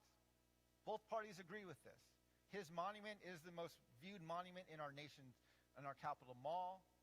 If you survey people, it doesn't matter if they're Democrat or Republican, most people agree that Abraham Lincoln is our greatest president, right?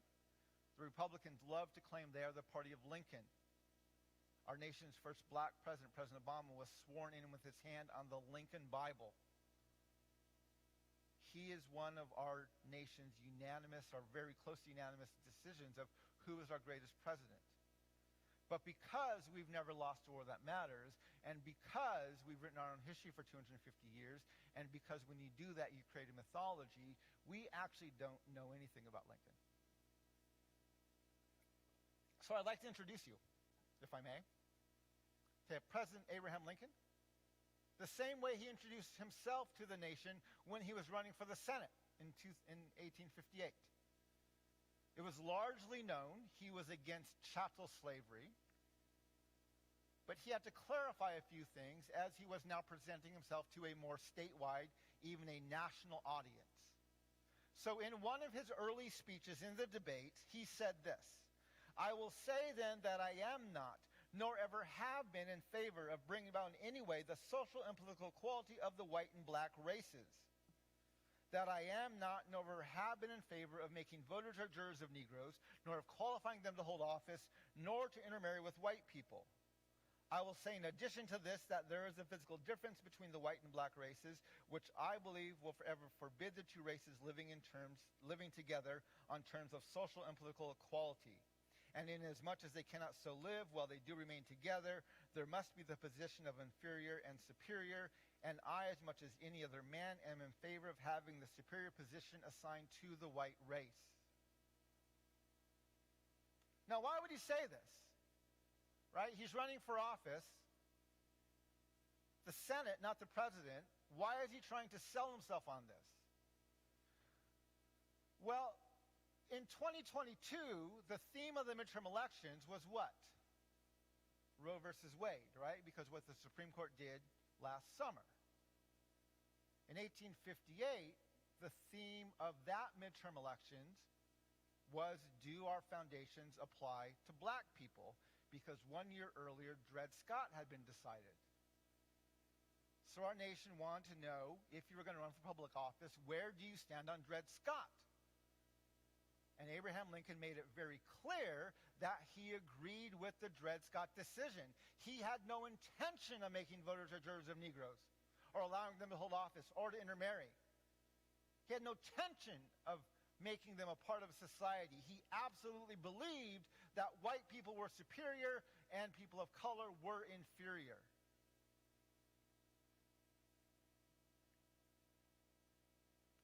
Now, he basically stated, he was a blatant, unapologetic, and self-proclaimed white supremacist. He and Judge Douglas, his opponent, they disagreed on chattel slavery. Judge Douglas thought we needed chattel slavery to keep white supremacy in place. Abraham Lincoln was fairly convinced we could keep white supremacy even without the black eye of chattel slavery as an institution. But they both agreed in white supremacy. There was no argument there. Now, he lost that election and went on to run for president in 1860. And surprisingly, he won. And the morning of his inauguration, our nation was in a tizzy. Actually, Senate was in a tizzy. Because there were states already threatening and even beginning the process of seceding from the nation. And so early in the wee morning hours of his inauguration, the Senate passed what was called the Corwin Amendment. The Corwin Amendment stated that no amendment shall be made to the Constitution which will authorize or give to Congress the power to abolish or interfere within any state with the domestic institutions thereof, including that of persons held to labor or service by the laws of the state.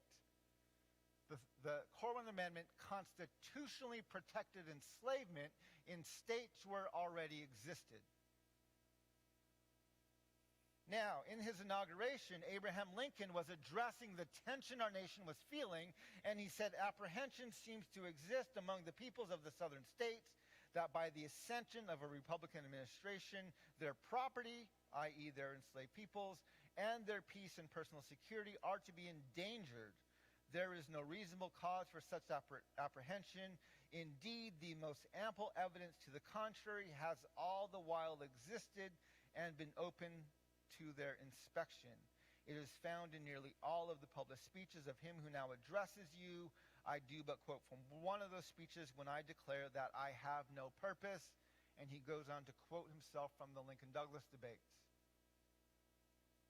Later he goes on and he says, "I understand a proposed amendment to the Constitution to the effect that the federal government shall never interfere with the domestic institutions of the states, including that of persons held to service.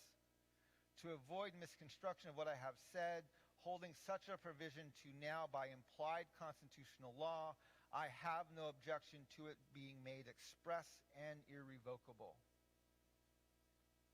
So he is stating his support for the Corwin Amendment to constitutionally protect the institution of slavery in states where it already existed.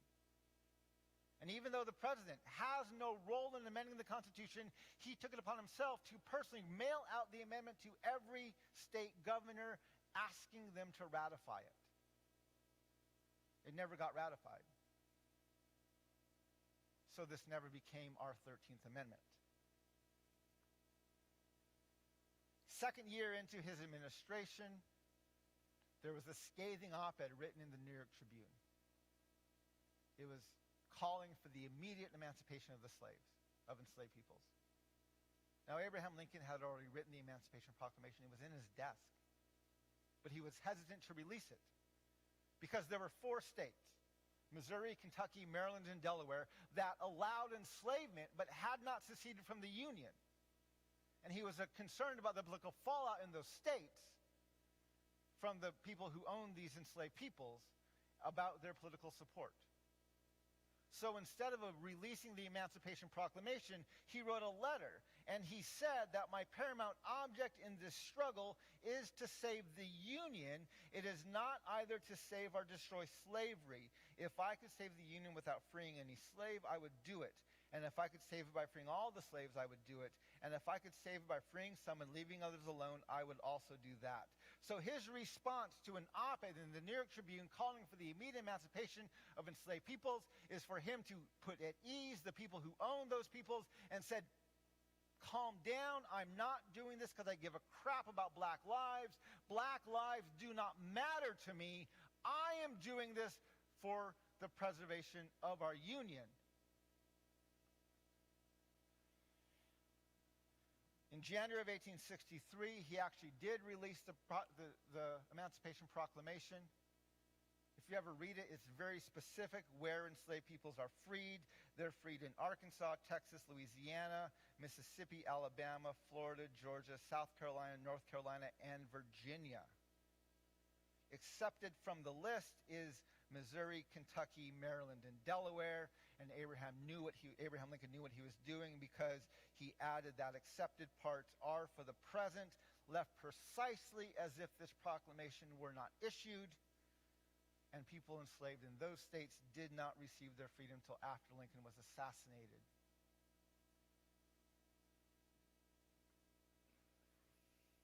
Now, the capstone of Lincoln's legacy is the 13th Amendment, right?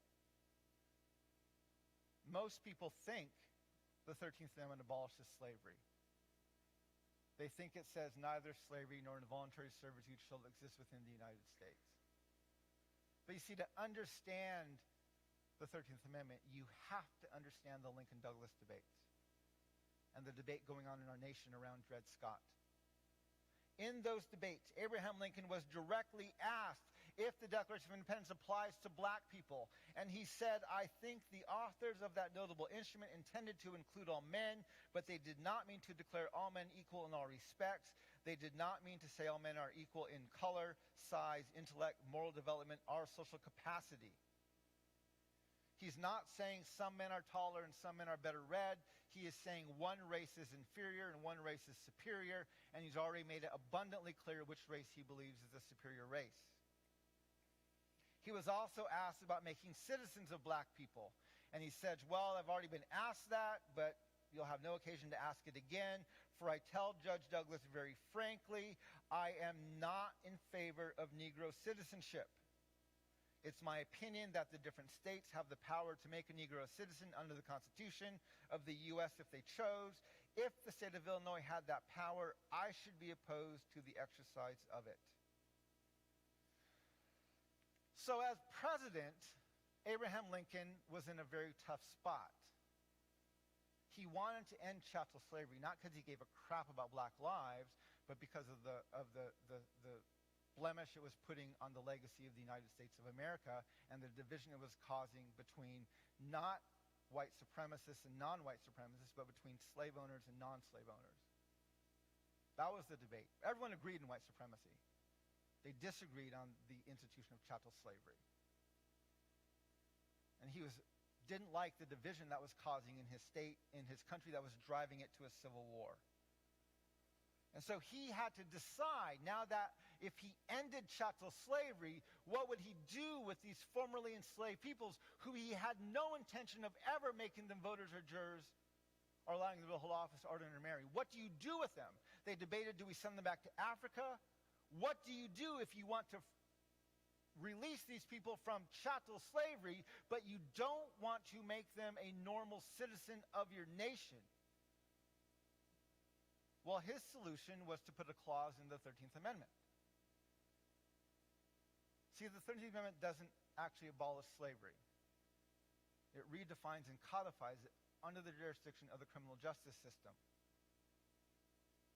Abraham Lincoln would be very proud of what Ronald Reagan and Bill Clinton did, right?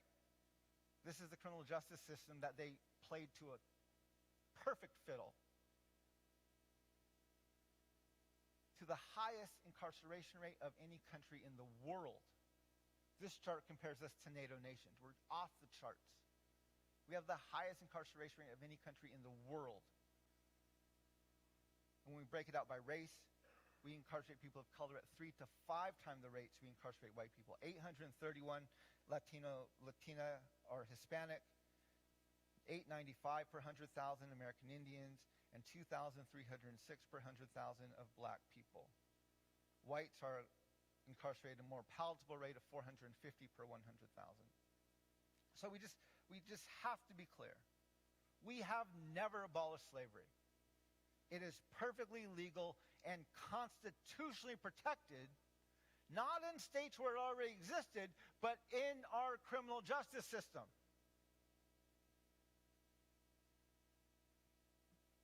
Abraham Lincoln was a unapologetic, blatant, and self-proclaimed white supremacist until the day he died. Do not let anyone tell you anything different. But we knew this, right? We knew this. We knew enough about Lincoln not to read the Lincoln-Douglas debates, right? We knew there was nothing good in there we wanted to know. So we avoided them. Who's been to the Lincoln Memorial? Raise your hand. Keep your hand up. Who's been to the museum at the base of the memorial? Okay, half the people. Most people don't know that there's a small museum at the base of the memorial just to the left, just to the south of the steps going up into the memorial. It's right next to the bathrooms, which is how most people find it. But in that museum, there's plaques on the wall. They're about 4 feet tall, 2.5 feet wide. They're marble plaques and have sayings and quotes by Abraham Lincoln etched in them about different parts of his legacy. On one wall are these 5 plaques, which have quotes from Lincoln about his thoughts on the Union. Now, in the middle of that wall is this plaque that says, "I would save the Union. My paramount object in this struggle is to save the Union. It is not to save or destroy slavery. If I could save the Union without freeing any slave, I would do it. If I could save it by freeing all the slaves, I would do it. And if I could save it by freeing some and leaving others alone, I would also do that." There is a plaque hanging at the Lincoln Memorial celebrating the fact that Abraham Lincoln didn't give a crap about black lives and did not believe that they mattered. We're not lamenting it. We're not bemoaning it. We are celebrating. Look how much this guy loved the Union.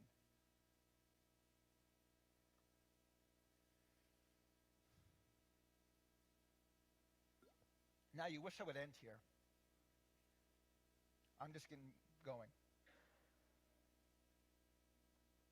I want to talk about Abraham Lincoln's attitude towards Native peoples, which no one ever talks about. There's very few books written on it. There's very few research done into it. So I want to introduce you to Abraham Lincoln's policies towards Native peoples. In 1862, Abraham Lincoln signed 2 bills, spring and summer of 62. One was the Homestead Act, the other was the Pacific Railway Act. The Homestead Act allocated 160 acres to anyone willing to go west and homestead for 5 years. The Pacific Railway Act gave the land and the resources to complete the Transcontinental Railway. It had reached Omaha, Nebraska. They were trying to get it all the way through the mountain states, or the mountain region, into the Pacific.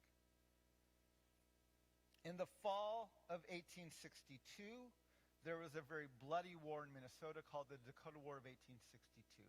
The Dakota had signed a treaty with the U.S. government. In exchange for lands, they would get provisions to make it through the harsh winters. The U.S. government was not keeping their treaty obligations, and the prior winter was very severe, and the Dakota almost perished. So they reluctantly, edged on by some of their younger warriors, decided to go to war against the settlers, and a very bloody war ensued. It lasted about 30 days. A lot of casualties on both sides. End of the war, half of the Dakota warriors fled north into Canada. The other half turned themselves in. Those who turned themselves in were immediately put into military tribunals. They were now being judged by the very people they were fighting, right? They were in these trials, which just lasted a few minutes, that many experts recognized as legal shams. It was in a language they didn't understand. Witnesses were being shared. End of these trials, over 400 of them were condemned to death. Now, no one wanted to execute such an order, so it was passed all the way up the chain of command to Lincoln. And even he couldn't bring himself to do it. But instead of ordering retrials, which he probably should have done since they were all legal shams, he simply changed the criteria of what warranted a death sentence. Under his new criteria, only 2 of these warriors were now going to be executed. And he was afraid of what was already happening, which now his white settlers in Minnesota were going to rebel and violently take things into their own hands, which they were starting to do. So for a second time, he changed the criteria of what warranted a death sentence. Under his new criteria, they landed on the magic number of 38. So the day after Christmas, 1862, people gathered and celebrated as the largest mass execution in the history of our nation took place with the hanging of the Dakota 38. In January of 1863, I'm just going to read this for you. This is from the Smithsonian Magazine. And it says, in the frigid dawn of January 29, 1863, Sagwitch, a leader among the Shoshone of Beaogi, or Big River, in what is now Idaho, stepped outside his lodge and saw a curious band of fog moving down the bluff towards him across a half-frozen river. The mist was no fog, though. It was steam rising in the sub-zero air from hundreds of U.S. Army foot soldiers, cavalry, and their horses. The army was coming for his people. Over the next 4 hours, the 200 soldiers under Colonel Patrick Connor's command killed 250 of our Shoshone, including at least 90 women and children and infants. The Shoshone were shot, stabbed, battered to death. Some were even driven into the icy river to drown or to freeze. This was actually the bloodiest massacre in our nation's history, and no one knows anything about it. Even the research we did for a book, Unsettling Truths, I looked at a lot of different massacres. I never came across the Bear River Massacre. There is a friend now, his name is Darren Perry. He's a former leader of the Shoshone Nation, and he is working as hard as he can to educate our nation on the Bear River Massacre. He's written this book. He travels all over the country speaking. He is doing tremendous work to educate. But this is one of the worst massacres in our nation's history, and it never gets publicized. We never talk about it. In February of 1863, in response to the Dakota War of 1862, Abraham Lincoln nullifies all of the treaties with the native nations in the state of Minnesota. In March of 1863, without treaties and no new negotiations, he orders the removal of all the native nations from Minnesota. They're literally put onto barges. It starts in April. They're put onto barges. They're marched. They're put into wagons, and they're shipped out of the state into the Dakota territories. It's a very violent, very unjust removal. The land they're given is not fully sustainable. In the fall of 1863, Abraham Lincoln's general in the Southwest, General Carleton, gave this order. It says, henceforth every Navajo male is to be killed or taken prisoner on sight. Say to them, go to the Bosque Redondo, or we will destroy you and pursue you. We will not make peace with you on any other terms. This war will be pursued until you cease to exist or you move. There can be no other talk on this subject. General Carleton's commanders, including Kit Carson, Army captains, went through the land of my people, the Navajo, the Diné people in the Southwest. He burned our houses. He destroyed our crops. He butchered our livestock, and he literally chased our people throughout Dinete, which is the sacred lands between our four sacred mountains. In the Book of the Navajo by Raymond Friday Locke, he records by the middle of December, most of the weak and the aged had died. There is hardly a Navajo family that cannot remember tales of an aged grandfather, a pregnant mother, or a lame child that had to be left behind in the camp, or when the camp had to be quickly deserted. The patrols were not interested in taking captives. It was too much trouble to transport them back to the forts. Any Navajo they saw was shot on sight. Mothers were sometimes forced to suffocate their hungry, crying babies to keep their families from being discovered and butchered by an army patrol. Nearly 10,000 of my Navajo people were captured and forcibly marched down to Bosque Redondo. Several hundred of our people died of starvation and exposure during that walk. It's known as the Long Walk. In the book, Bury My Heart at Wounded Knee, D. Brown records, it was a wretched place, they said. The soldiers prodded them with bayonets and herded them into adobe-walled compounds where the soldier chiefs were always counting them and putting numbers down in little books To shelter themselves from rain and sun, they had to dig holes in the sandy ground and cover and line them with moss of woven grass. They lived like prairie dogs in barrows. Crowded together as they were, disease had begun to take toll on the weaker ones. It was a bad place, and although escape was difficult and dangerous, under the watchful eye of the soldiers, many were risking their lives to get away. Nearly a quarter of my people died while they were imprisoned in what only can be called a death camp. A death camp that was approved by Abraham Lincoln on January 15 of 1864.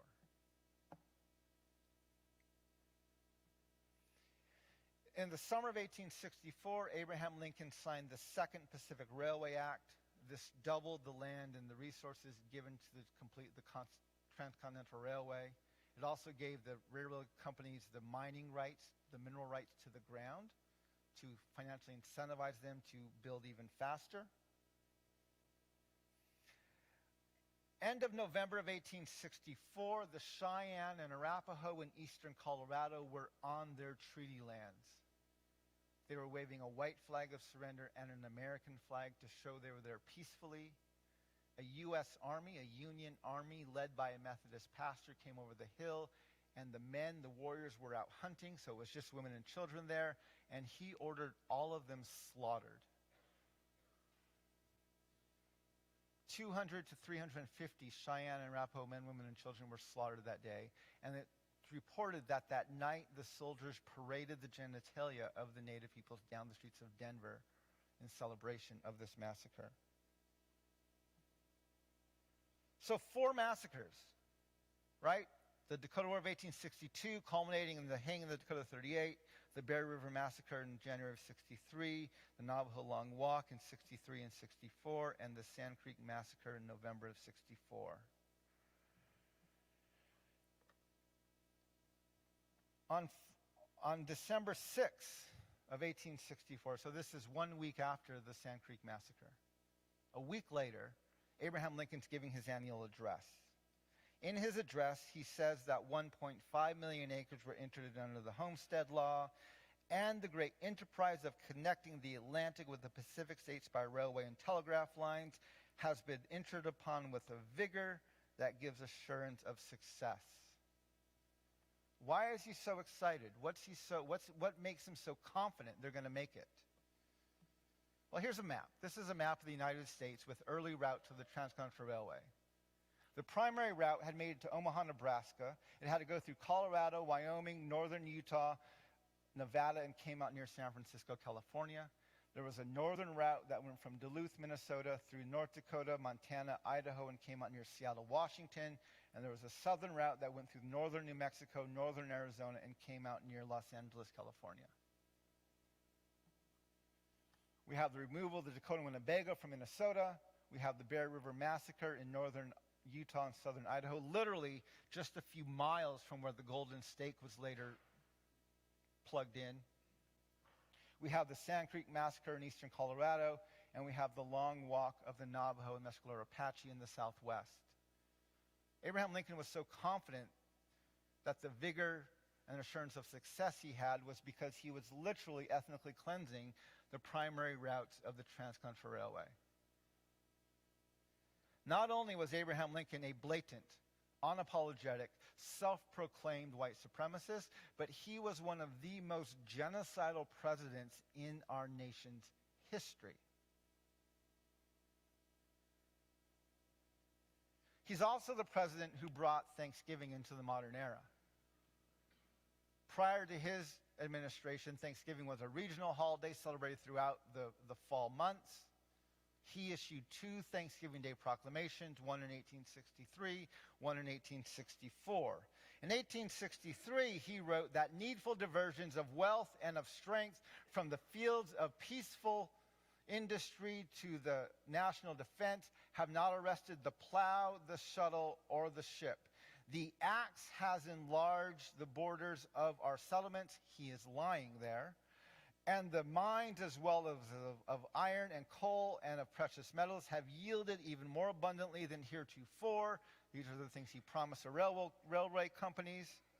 He goes on to say that population has steadily increased, notwithstanding the waste that has been made in the camp, the siege, and the battlefield, and the country rejoicing in the consciousness of augmented strength and vigor is permitted to expect continuance of years with large increase of freedom. No human counsel hath devised, nor hath any mortal hand worked out these great things. They are the gracious gifts of the Most High God. So in the midst of committing ethnic cleansing and genocide along the routes of the Transcontinental Railway, Abraham Lincoln pauses and calls for a national day of thanksgiving and asks the country to give thanks for the fruits of the genocide that he is actively committing.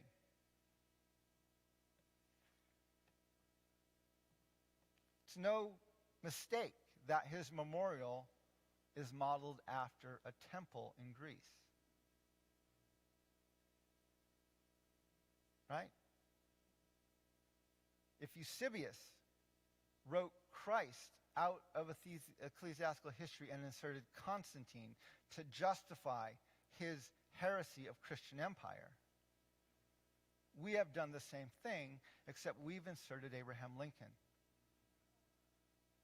And even though he was assassinated on Good Friday, his blood does squat for you. But he's who we hold up as our greatest president. Not because we're ignorant,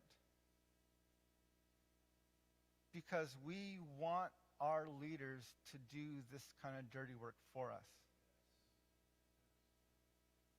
We don't want to think about it. So we don't look too close, we don't read too deep, we don't study too hard. We accept the mythology as it's presented because that's what allows us to go to sleep at night.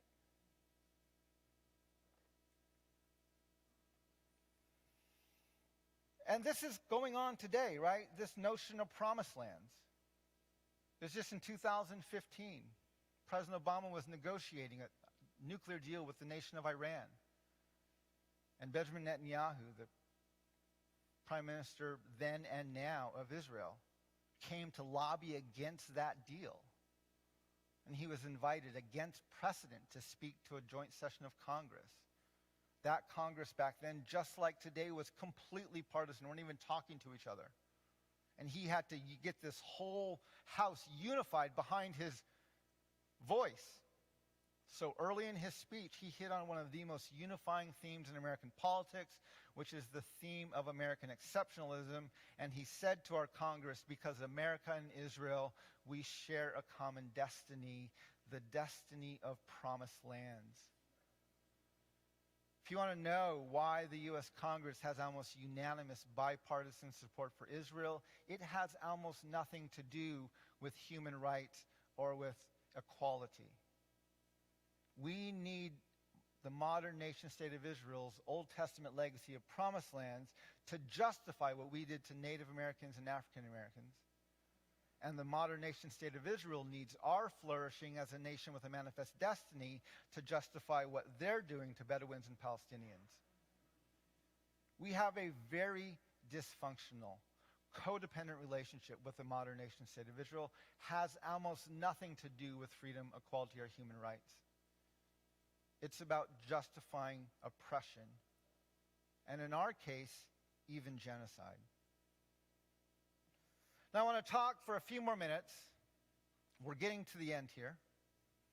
But we need to talk about white Christian nationalism, right? We have to have this conversation because the whole nation's talking about it. The challenge is we are not given the tools we need to engage in this kind of a dialogue. We're not equipped for this at all. We're a young nation, right? In the global scheme of things, I would say we're a preteen at best, with all the hormones and impulsive behaviors that any preteen would have. Except we are a very well-financed, very heavily armed preteen, right? And we have a very simplistic political system. We have a two-party system, which in the immature hands of our nation generally reduces every debate down to a binary. And political strategy is no longer about, it's never been about, well, again, the challenge we're facing is, you know why there was unity and able to work across the aisle decades ago? Because it was all white people who all agreed in their own superiority. Now we have people of color there who are pretty adamant that there's some other ways to look at things. Right? And so, our political system is only about obstruction and pushing things through. Now that we have a more diverse membership in Congress and in the Senate, not very diverse, but more diverse, it's all about obstruction and pushing things through. On top of that, we have a media that understands very well what's going on and has a vested interest in keeping one party or the other in power. And so we've all heard of the Fox media news bubble, right? We're very aware of this. We know when people are talking from that Fox news bubble, we can point it out a mile away. The problem is the majority of American media leans to the left. Probably about 90% of it. Not just ABC, NBC, and CBS, not just CNN and MSNBC, even AP, NPR, and PBS all lean to the left. So when the right complains and says our side's not being told the news, they're not incorrect. Largely, it's only Fox News that's reporting them. This is why they're the most successful news company out there, because they have a very captive audience. There's no competition hardly, except at the fringes. And so we all know about the Fox news bubble, but there's also very much a CNN, MSNBC news bubble. And both of these bubbles exist for the exact same reason, to make you angry, to make you afraid, and to keep one political party in power. And so because of this, we have no tools to have a discussion on something as systemic, foundational, and durable as white Christian nationalism. I want to demonstrate that to you. So, right, June 1st of 2020, George Floyd has been lynched. We are having a debate about policing in our country. Protests are taking place around the country. Now, in Washington, D.C., where I live, there's a protest going on almost every day in Lafayette Park, which is right in front of the White House. On June 1st, Donald Trump, law enforcement goes in and they clear the park aggressively. Once it's clear, a few hours later, Donald Trump walks through the park, stands in front of a church, holds up his Bible, upside down at first thing, turns it around. Then he takes a picture. And he walks back to his house, the White House, and says almost nothing, right? We've all had this picture burned into our brains, right? It's etched in our memory. You were probably picturing this even before I put it up there. Why?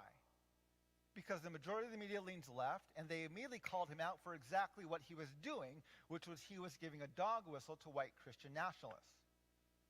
He knew what he was doing. They knew what he was doing. We all knew what he was doing. We were all told this is what he was doing. No secrets here at all, right? We all remember this. Now, at the same time, Joe Biden was running for president, and he was promising to be the antithesis to Trump. He said, if you put me in office, I will bring statesmanship back into the White House. I will speak with more complete sentence structures. I will not do foreign policy over Twitter. Right? If you put me in the White House, I will bring respect back to our presidency. And this first year in office, he was tested. He won the presidency, and he was tested his first year because there was a terrorist attack. And nothing scares a nation more, especially a nation that was built on white Christian nationalist terrorism, than terrorism. And so he was tested in this because there was a terrorist attack in Afghanistan. It killed several service members. It was such a big deal that he had to give a speech. And so in his speech on August 26th of 2021, Abraham Lincoln said this. He said, to those who carried out this attack, as well as anyone who wishes America harm, know this. We will not forgive. We will not forget. We will hunt you down and make you pay. I will defend our interests and our people with every measure at my command. Now, if I didn't tell you who gave that quote, most of you would have guessed it was Donald Trump. Because all of our presidents talk this way, right? They all use this kind of bombastic language. Because this is what the American people want to hear when we're scared. Right?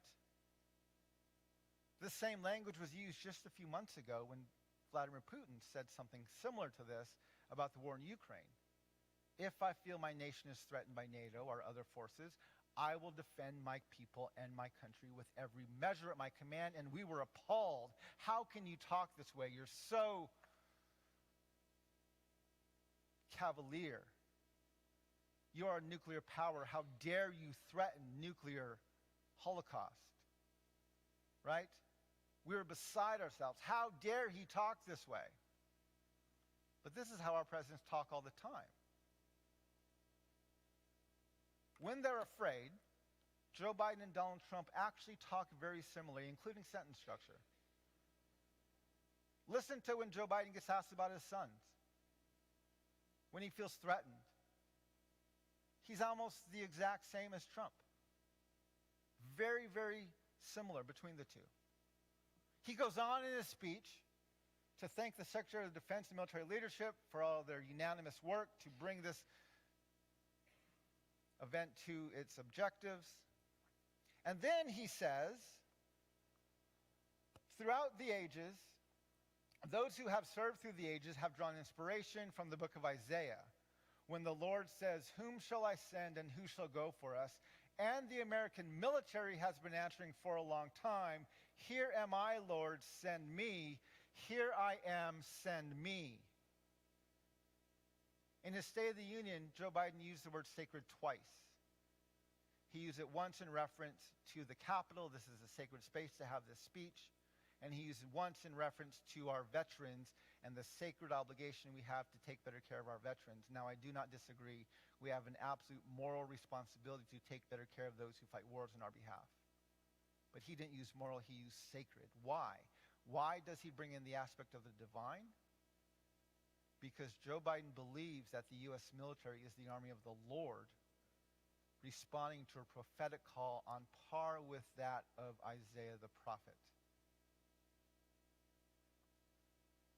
Now I'm going to guess what's going on in most of your minds because I've spoken in the Northeast many times. And most of you are thinking, well, I don't believe that. I was in Boston during the Trump administration. I was talking to someone, and we were talking about President Trump, and that person said, "Oh, he's not my president." I said, "Well, you may not have voted for him, but unless you've denounced your citizenship, he very much is your president. You get a vote. You don't get to choose who's your president. If you're a citizen of this country, he's your president. Doesn't matter how you feel about him, he's your president. Same thing with Joe Biden. Right? So the question we have to ask is not how do we feel personally, why do we continue living in a nation that over and over and over and over and over and over again continues to put these same types of people in office and nothing ever changes? I'm convinced the American people believe at the core of who we are that it is better to destroy the globe than lose a war. Because we keep electing people who talk like this. Doesn't matter what party they're from. We as a nation, we want someone who is willing to destroy the world rather than let us lose a war.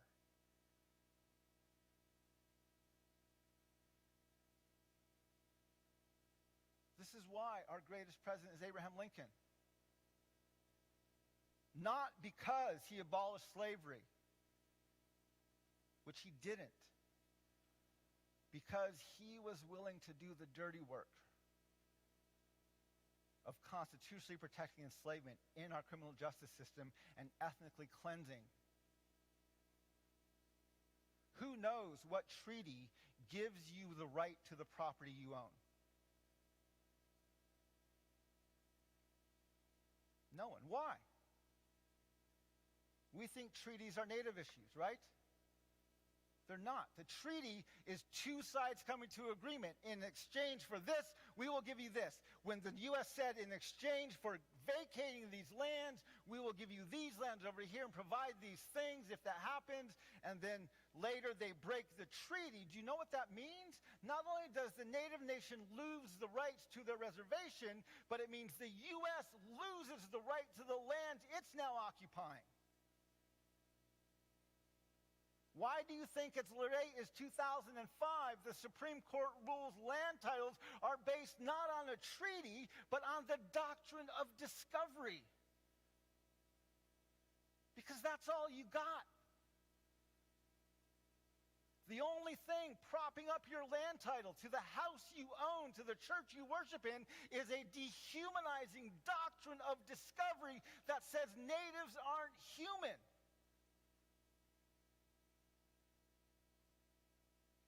And we've never changed it.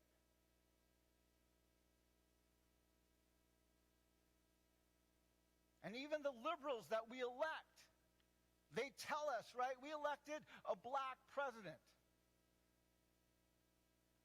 Because we run our elections through Iowa and New Hampshire, right? If you want to be president, if you want to get white landowning men to vote for you, you have to tell them how exceptional they are. Donald Trump promised to make America great again. Not to be outdone, Hillary Clinton told her supporters, America's great already.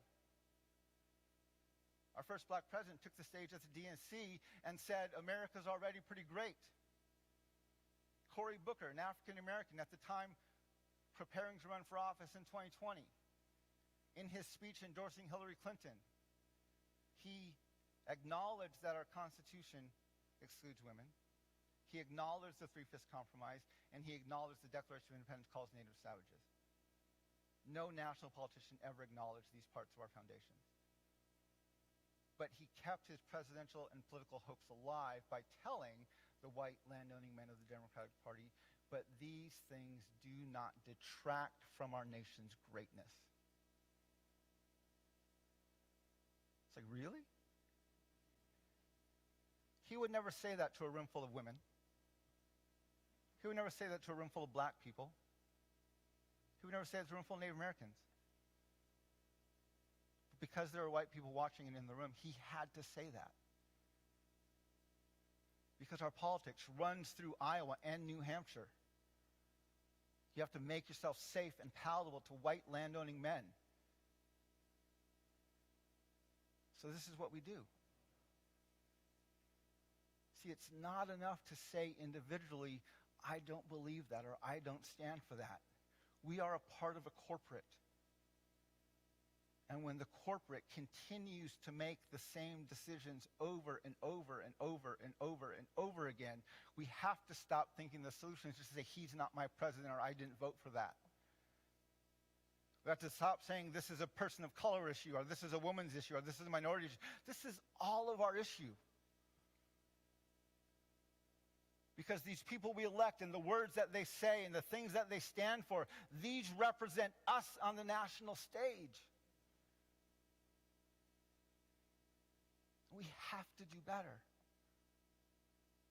We have to demand better. We have to be more involved. And we have to be willing to make systemic change. One of my favorite quotes is this quote used by George Erasmus when he was writing about the TRC in Canada, the Truth and Reconciliation Commission. And he said, where common memory is lacking, where people do not share in the same past, there can be no real community. Where community is to be born, he said, you have to start by creating common memory. I love this quote. I think it gets to the heart of our nation's problem, especially regarding race, which is we don't have a common memory. Right? We have a white majority that remembers this mythological history of discovery and expansion, opportunity and exceptionalism. We have communities of color that have the lived experience of stolen lands and broken treaties, of enslavement and Jim Crow laws, of boarding schools and Indian massacres, of internment camps and segregation, mass incarceration, families being ripped apart at our borders, and there's no common memory. And there's actually no point in our history that we've had healthy community across racial lines. It's never happened. I'm convinced we need a national dialogue on race, gender, and class. It's a conversation I would put on par with the Truth and the Reconciliation Commissions that happened in South Africa, in Rwanda, and in Canada. But I would not call ours Truth and Reconciliation, because reconciliation implies there was a previous harmony, which is not accurate. I prefer to use the root conciliation. Conciliation is the mediation of a dispute. We don't need truth and reconciliation. We don't need racial reconciliation. Those are both misnomers. We need truth and conciliation. We need racial conciliation. We have to mediate these things for the very first time.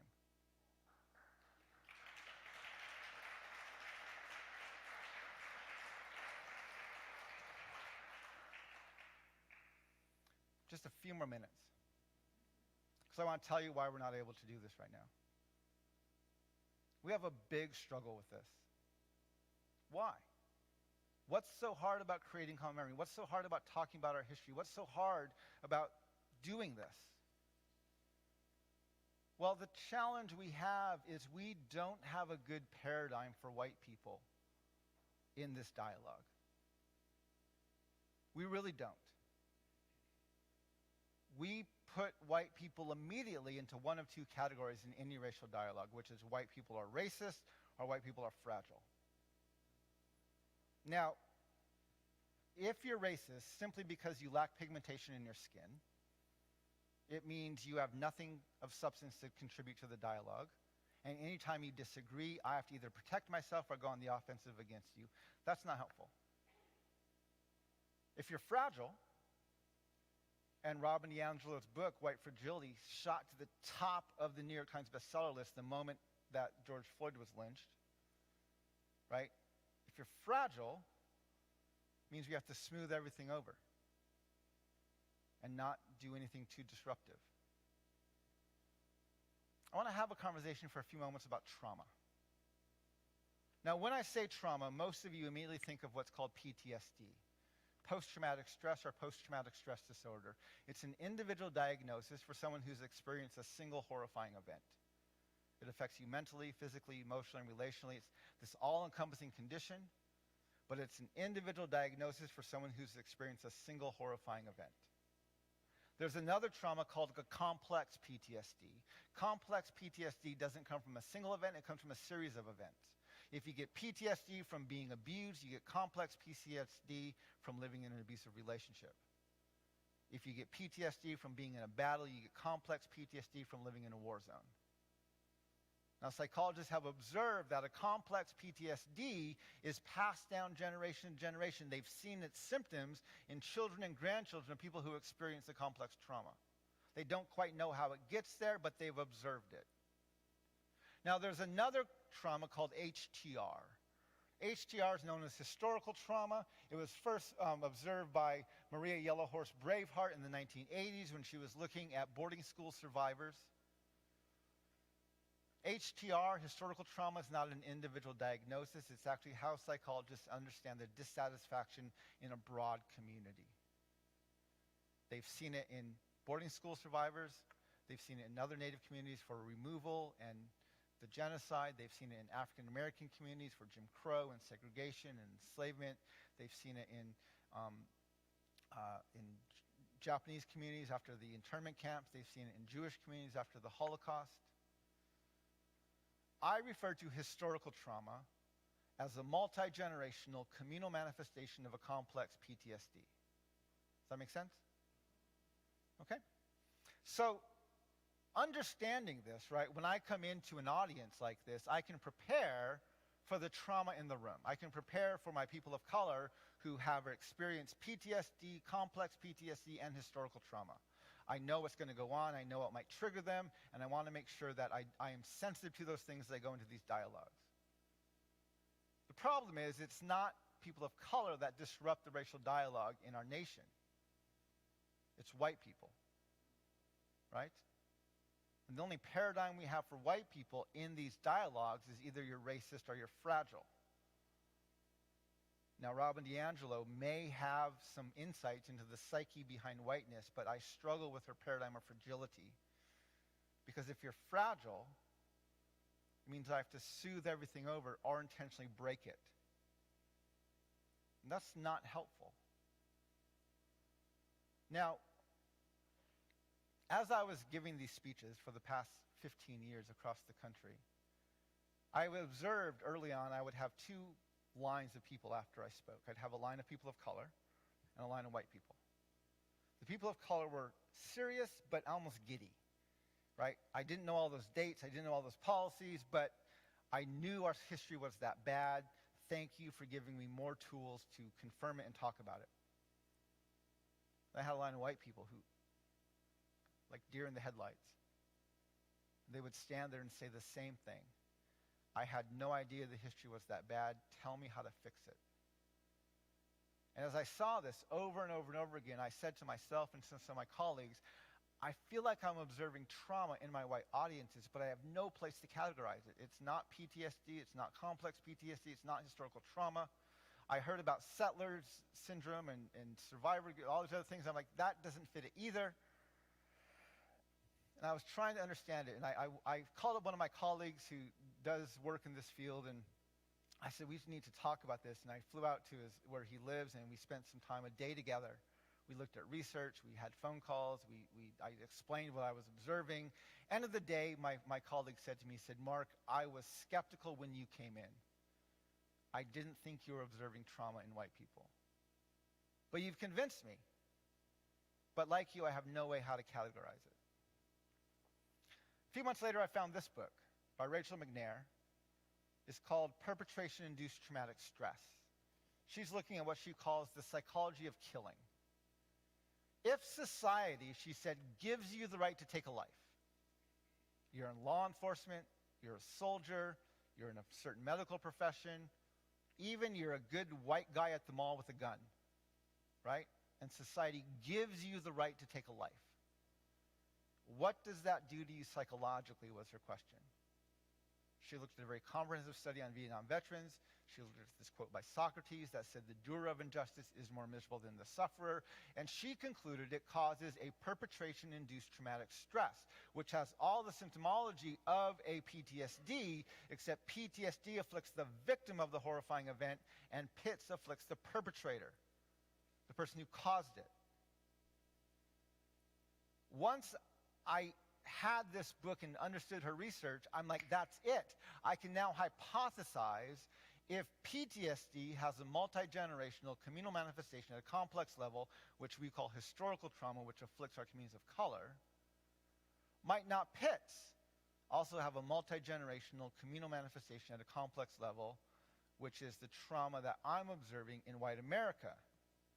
Because you cannot build a nation on 500 years of dehumanizing injustice without traumatizing yourself.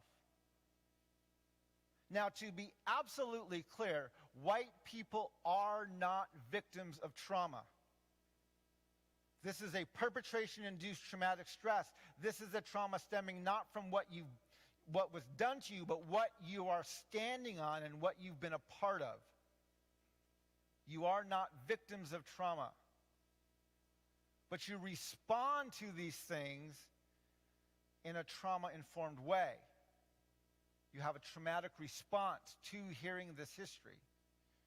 Now, one of the first symptoms of trauma is shock and denial, right? We don't have to go any further. This suddenly makes a whole lot of sense, right?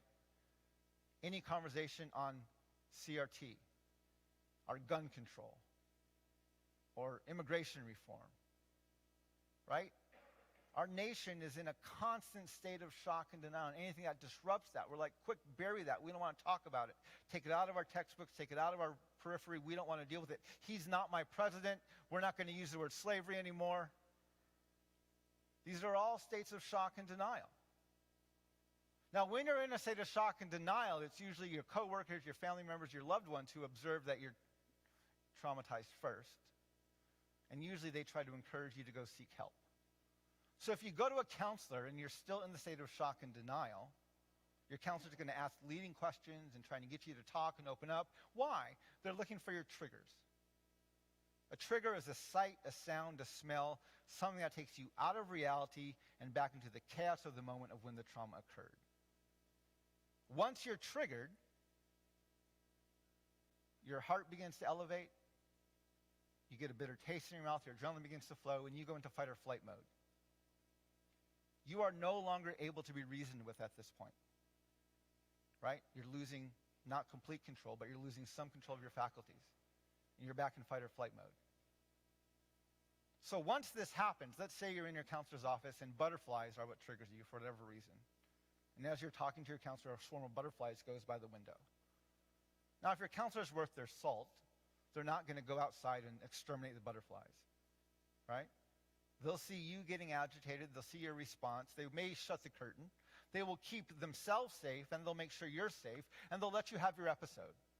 They won't try to reason with you or talk to you. They'll just let it play out. But you can rest assured, after that session, either right away or even the next session, your counselor is going to come back and say, so, we obviously need to talk about butterflies. Right? Why? Because that's your trigger. There's a disconnect between your psyche and your reality, and for whatever reason, butterflies connects it, and so they have to go explore that. What's going on with butterflies? When we treat white people as racist, we just confront them and try to reason with them or even attack them while they're agitated, which never is a good result. And if we treat them as fragile, we're smoothing everything's over, and we never come back and have the difficult conversation. By understanding why people are traumatized, it lets us keep them safe, keep us safe, let them have their episode, but then we come back and say, so we better talk about that.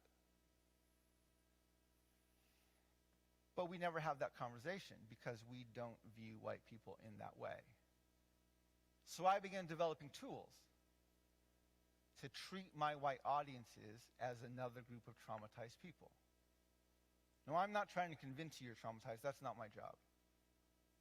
I'm actually trying to convince my people of color that white people are traumatized.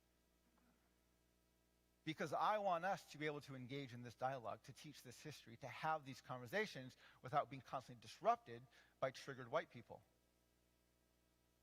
So if we understand what triggers them, it's not that we smooth it over or downplay it or even attack, it's that we know how to deal with it because we know what's going on. And so we can come back then and have the needed, necessary conversation behind that. This is actually one of the most successful things I've done in my work, is understanding the trauma that I'm observing in white people that I'm constantly confronted with, and developing the tools to help you stay in your seats and hear the rest of my speech. And I've been using those techniques throughout this presentation. I use it in my writing. I use it. One of the things we've done in this book, our book is not a New York Times bestseller. There's a few reasons for that. One is we make a bipartisan critique. If we want a bestseller, we would have critiqued only the left or only the right. We critique both, which means no one likes it. Or they love it, but no one wants to promote it because it's too risky.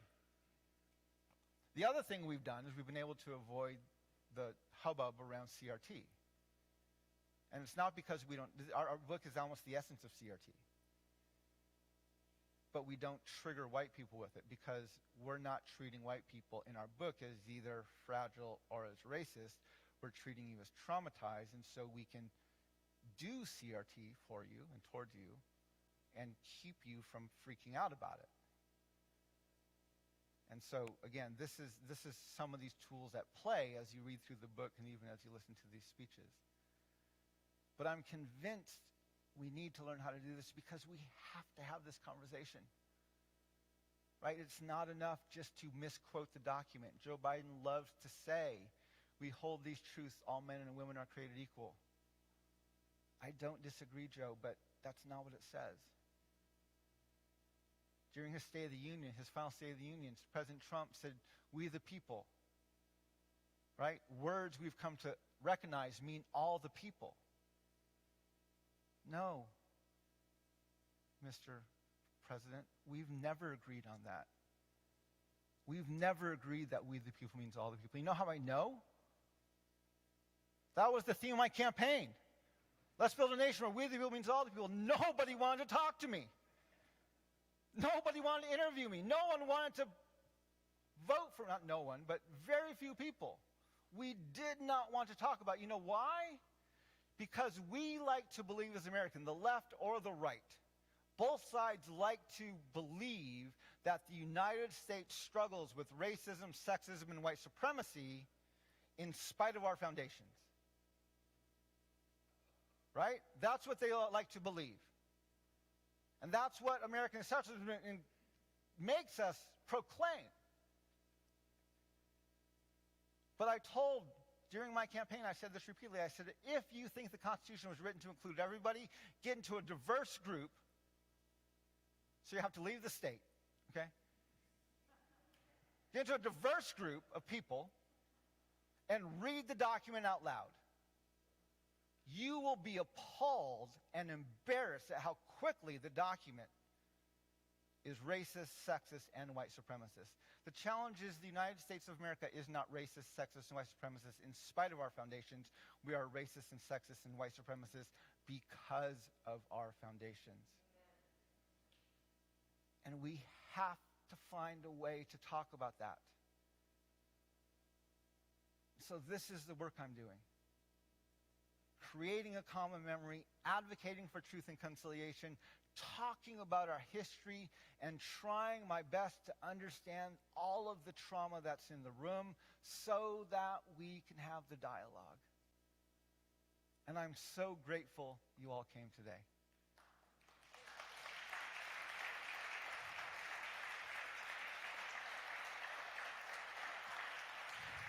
Thank you. Should we have questions or not? I'll leave it up It's to you. 5:30. Yeah, I'll leave it up to you. Thank you. Thank you. Thank you very much. Thank you. If we can, we'd like to maybe take time to do one or two questions. I know I went way over. We'll take one or two questions, and then we'll have a reception in the hall afterwards where you're welcome to approach me. We can take pictures. We'll have some books to sign, and you can ask me any question you want. But maybe just one or two questions before we end here today. What questions come up at the 6-month mark?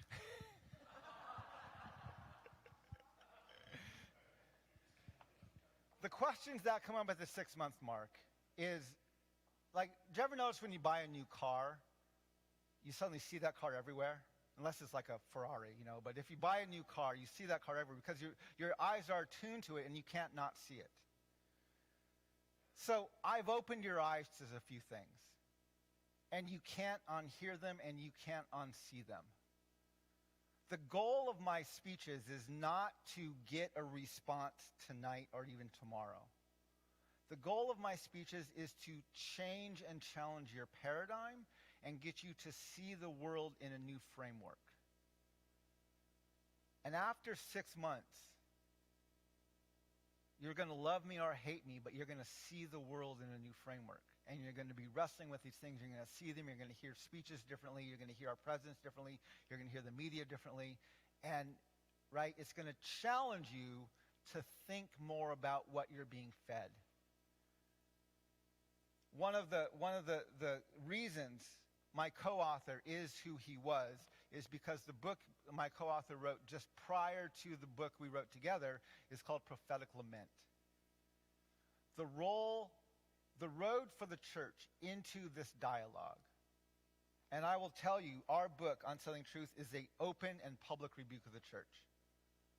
And its only invitation to the church is to a process of lament. Lament is not confession. Lament is not repentance. Lament is sitting in the brokenness and letting the depth of the brokenness seep into your soul. Why? Because after a speech like this, I could raise a ton of money. Right? If I told you if you gave to this cause or donated to this or signed this thing, we can make the changes, and you might be willing to do that. But I'm trying to have a national dialogue where people are willing to come and put their land titles on the table. And you are not thoroughly disgusted enough by your nation to do that right now. And so it's not the questions you'll have in 6 months. It's you will be further down the road of being disgusted by the nation you're living in. I'm not saying you won't love it, right? We all love even our ugly children. That sounded very wrong, but right? I'm not saying, like we yes, it's like what I'm saying is I'm trying to not make you hate our country, but I'm trying to get you to be disgusted by what we've become corporately and being willing to do the hard work to change it. And it will be hard work. Right? When you read the scriptures, when the people of God lament, God always, and notice I'm using not the he, but I'm using God always, always, always shows up. God, Creator, does not come quickly. And Creator is willing to allow people to sit in lament much longer than they're comfortable. But when God shows up, God always presents a path that, while difficult, actually leads out. And that's what I'm looking for. That's what I'm waiting for. Not to make our nation Christian, but I am trying to get our country to sit and understand its brokenness so that we're willing to do the hard work to move it forward. I haven't given you my solutions yet. All I've said is we need a conversation. If I gave you my solutions right now, you would wholeheartedly debate them and we would never have the conversation. But by only extending the invitation, I'm hoping in 6 months or a year or 2 years or 4 years, you will be ready to say, yes, I want to do what's necessary to bring to the table so that we can have, in a very authentic way, this actual conversation. I appreciate that question. Thank you. One more question. Yes, right here. Well, I didn't have much time to think about this, so I'm just going to do it here. So I preached this morning about about Lazarus, and so Jesus lingers for a while after he finds out that Lazarus is going to die. The reason he does that is because when he shows up eventually, the miracle is going to be better, because he's not just curing someone who's about to die. He's curing somebody who is dead, right? So, but when he arrives, people are crying. And so then you have that moment when Jesus wept, right? So for me, this is the moment when God changes, right? So it seems to me that your wholesale rebuke of Christianity is quite correct because of the doctrine of discovery. And yet, at the beginning, when you were talking about how Jesus flipped the paradigm, right? And said that that you will know that you're following me because you're being persecuted, not because you're getting a whole lot of money or a Cadillac. So we in the church is rife with hypocrisy, right? The church is hypocrisy, essentially, a lot of the time. And yet, we in the church have spent 2,000 years struggling with the cross where Jesus died. So we're pretty good at symbols. So can the church change? Can the church be a part of the process of flipping the paradigm from the doctrine of discovery to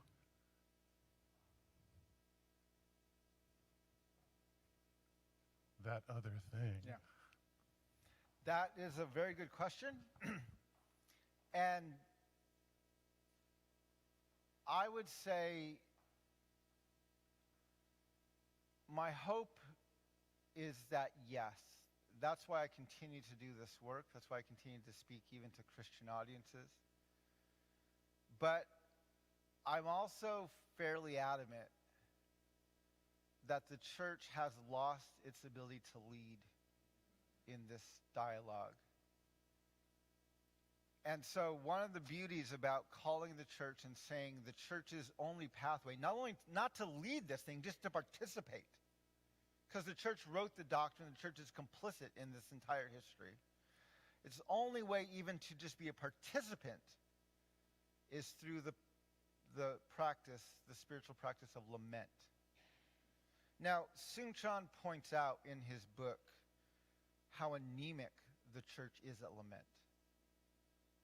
He calls lament, he says it's like going to a funeral dirge, where you don't go there to celebrate or even to raise someone from the dead. You go there to mourn. You go there to weep. I point out how it's almost impossible to lament when you believe in the myth of your own exceptionalism. And so just the invitation to lament, and I'm very clear, I'm not talking about and we're horrible at lament. Seung-chan's not wrong. Like, we can't even get through a Good Friday service without saying, well, Friday's here, but Sunday's coming, right? We can't lament. And so I'm not talking about a service of lament. I'm not talking about a day of lament. I'm talking about, I say we need to go into a season of lament. And the reason I chose season is because it's Creator who changes the seasons. And so I want us to sit in lament, not until we're uncomfortable, but until God shows up. And this is for the church. And that practice in and of itself is transformational. So if the church is willing to do that, then I hope the church will be transformed enough to engage in the dialogue. And if the church is not willing to do that, then the church won't even be a part of the conversation. And that's one of the things. So in my work, I work very hard to not allow my funding or my platform come from any one organization. Every organization I partnered with, and I could name them and I could embarrass a lot of people. Every organization I partnered with at some point has said to me, you can't say that. You can't say that. And I tell them, well, I may not say it on your platform, but I am going to say it. Because, and so, right, there's this point of, we have to have this. I work very hard to have this independence because I have very little confidence that the church as an institution is going to come out radically different through this process, right? The institution of the church, I have very little value for the institution of the church. I love what we would call the body of Christ. I love the community of Christian fellowship. I love the community of believers. I have very, very, very little value for the institution that we call church because the institution has to perpetuate itself. And the church is called to lay down its life. And the institution can't do that. The institution makes you have evacuation insurance. So an institution makes you have fully funded and be well-resourced, right? The church, and Jesus would not do well in the institution of the church today. And so I have no grief over the crumbling of the institution of the church. But I believe if we can somehow crack that and get through that, that the body of the church can come out in a much more beautiful way than it's ever been seen before. And my next book, I'm working on my second book right now. It's called Decolonizing Faith. And the purpose of this book is to cause a crisis of faith in the institution of the church. I want people to think, I actually don't know what I believe right now. and I'm looking very closely at how has the institution of the church weaponized faith and the scriptures to keep people oppressed. And it's done it very, very, very well for a very long period of time. And so these are the conversations I'm trying to have. But yeah, I think if the church is willing to go through this process of lament for the season as long as Creator sees fit to keep the church in that season, I'm very confident that whatever emerges from that will be much more willing and even able to participate constructively in this dialogue. Thank you for that question. I appreciate that. Thank you, everybody. I'm happy to be down later and answer more questions, but